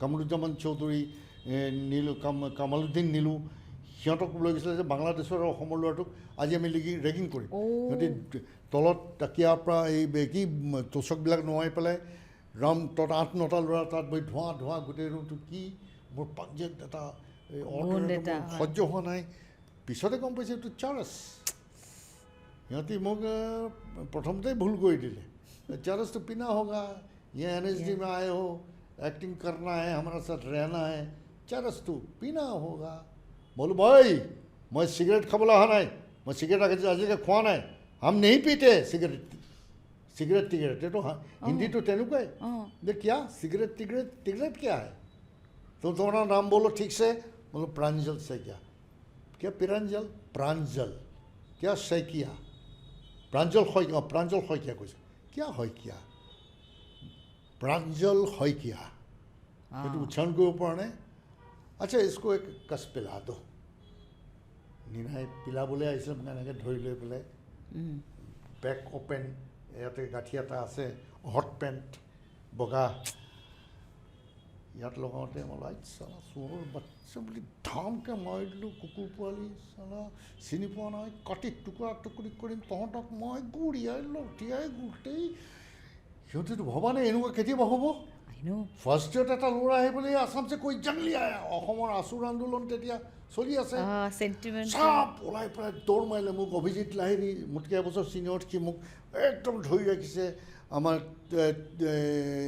তাৰিক আহমেদ বাংলাদেশৰ মস্ত ল'ৰা ধৰি ৰাখিছে বাকীবিলাক চব পলাই গ'ল একদম মই আগলৈকে খেদি গৈছোঁ মই একদম কাটি টুকুৰা কৰিম মই ইয়াত পৰিবলৈ আহিছোঁ সব বুলি কৰিবলৈ নাই টেটফাল চিঞৰিছোঁ এইফালে আন্তৰাক্ষী খেলি চব বহি থাকে সন্মুখৰ চোতালখনত অঁ চবৰ হাহাকাৰ লাগি গ'ল এই সময় পাই কি বস্তু আহিলে তাৰপিছতো মোকতো একদম চব ভয় গতিকে মই তেনেকৈ I had started my journey at NSD like that Yeah, with মানে হেৰি আৰু with your own ideology, Yes. with your own হেৰি so nice. এইটো this is like সঁচাকৈ it is so inspiring. মই এই কথাটো নাজানিছিলোঁ যে আপুনি প্ৰথমতেই গৈ সিহঁতক ডিচিপ্লিন কৰি দিলে যে মোৰ লগত পংগা নাই আৰু ৰেগিং মই ক'লোঁ Ah. ৰেগিং ইয়াত নহ'ব মই যিমান দিন থাকিম NSDত ৰেগিং নহ'ব ছোৱালীবিলাকৰ কাৰণে মই ডাঙৰ এটা মানে ডাঙৰ প্ৰটেকশ্যন হৈ গ'ল প্ৰটেকশ্যন ষ্ট্ৰেংথ ফাগুৱাত ছোৱালীবিলাকে মোক বিচাৰে গাৰ্লছ হোষ্টেলত গৈ যাতে বাহিৰৰ পৰা কোনেও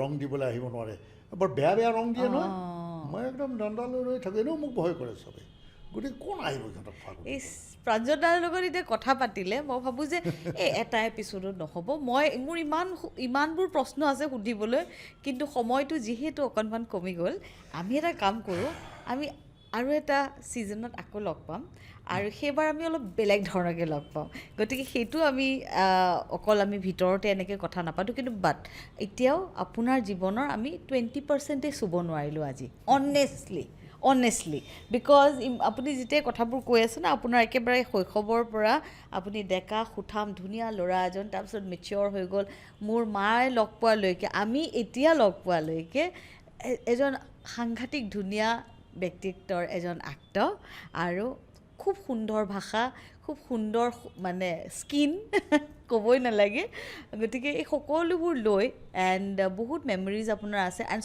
মষ্ট ইম্পৰ্টেণ্টলি আপোনাক যিসকলে ইনফ্লুৱেঞ্চ কৰিছিল বা আপোনাক মৰম কৰিছিল ইনস্পায়াৰ কৰিছিল আপুনি প্ৰতিজন ব্যক্তিৰ নাম লৈছে প্ৰতিটো ইনচিডেণ্টত জেনেৰেলি আমাৰ কি হয় কেতিয়াবা নামবোৰ থাকি যায় আৰু কোৱা হয় মই পাহৰিলোঁ তেওঁ কোন আছিল কিন্তু এনেকুৱা হৈছে কিন্তু আপুনি এনেকুৱা ধৰণৰ এগৰাকী ব্যক্তি যিয়ে সকলোকে ইমান ধুনীয়াকৈ স্মৰণ কৰিছে যে মই ভাবোঁ যে তেওঁলোকে যেতিয়া এই এপিছ'ডটো চাব বা তেওঁলোকৰ পৰিয়ালৰ মানুহে চাব সঁচাকৈ সেই মৰম লগা প্ৰাঞ্জল শইকীয়াজনক আৰু মৰম লাগিব আৰু সেইটো নোটেৰে আজি আমি শেষ কৰিবলগীয়া হৈছে এইটো episode Pranjal I am so' happy that আপুনি আহিছে মোৰ চিনেমাত দেউতাও মোৰ চিনেমাত বেছিভাগ আমি দেউতা হৈছোঁ মোৰ মৰমৰ জেৰিফা থেংক ইউ ছ' মাছ আৰু মোৰ মাৰ অতি মৰমৰ আছিল সদায় সাৱটি ধৰে বুকুৰ মাজত নিজে সোমাই লয় আৰু কয় এই বুকুখন মোৰ বৰ ভাল লাগে এই ল'ৰাটোৰ আৰু সেইকাৰণে তুমি আহি পেলাই ময়ো সেইটো অভ্যাসে মই কওঁ জোৰে ধৰক মোক আৰু অলপ জোৰে সাৱটি ধৰক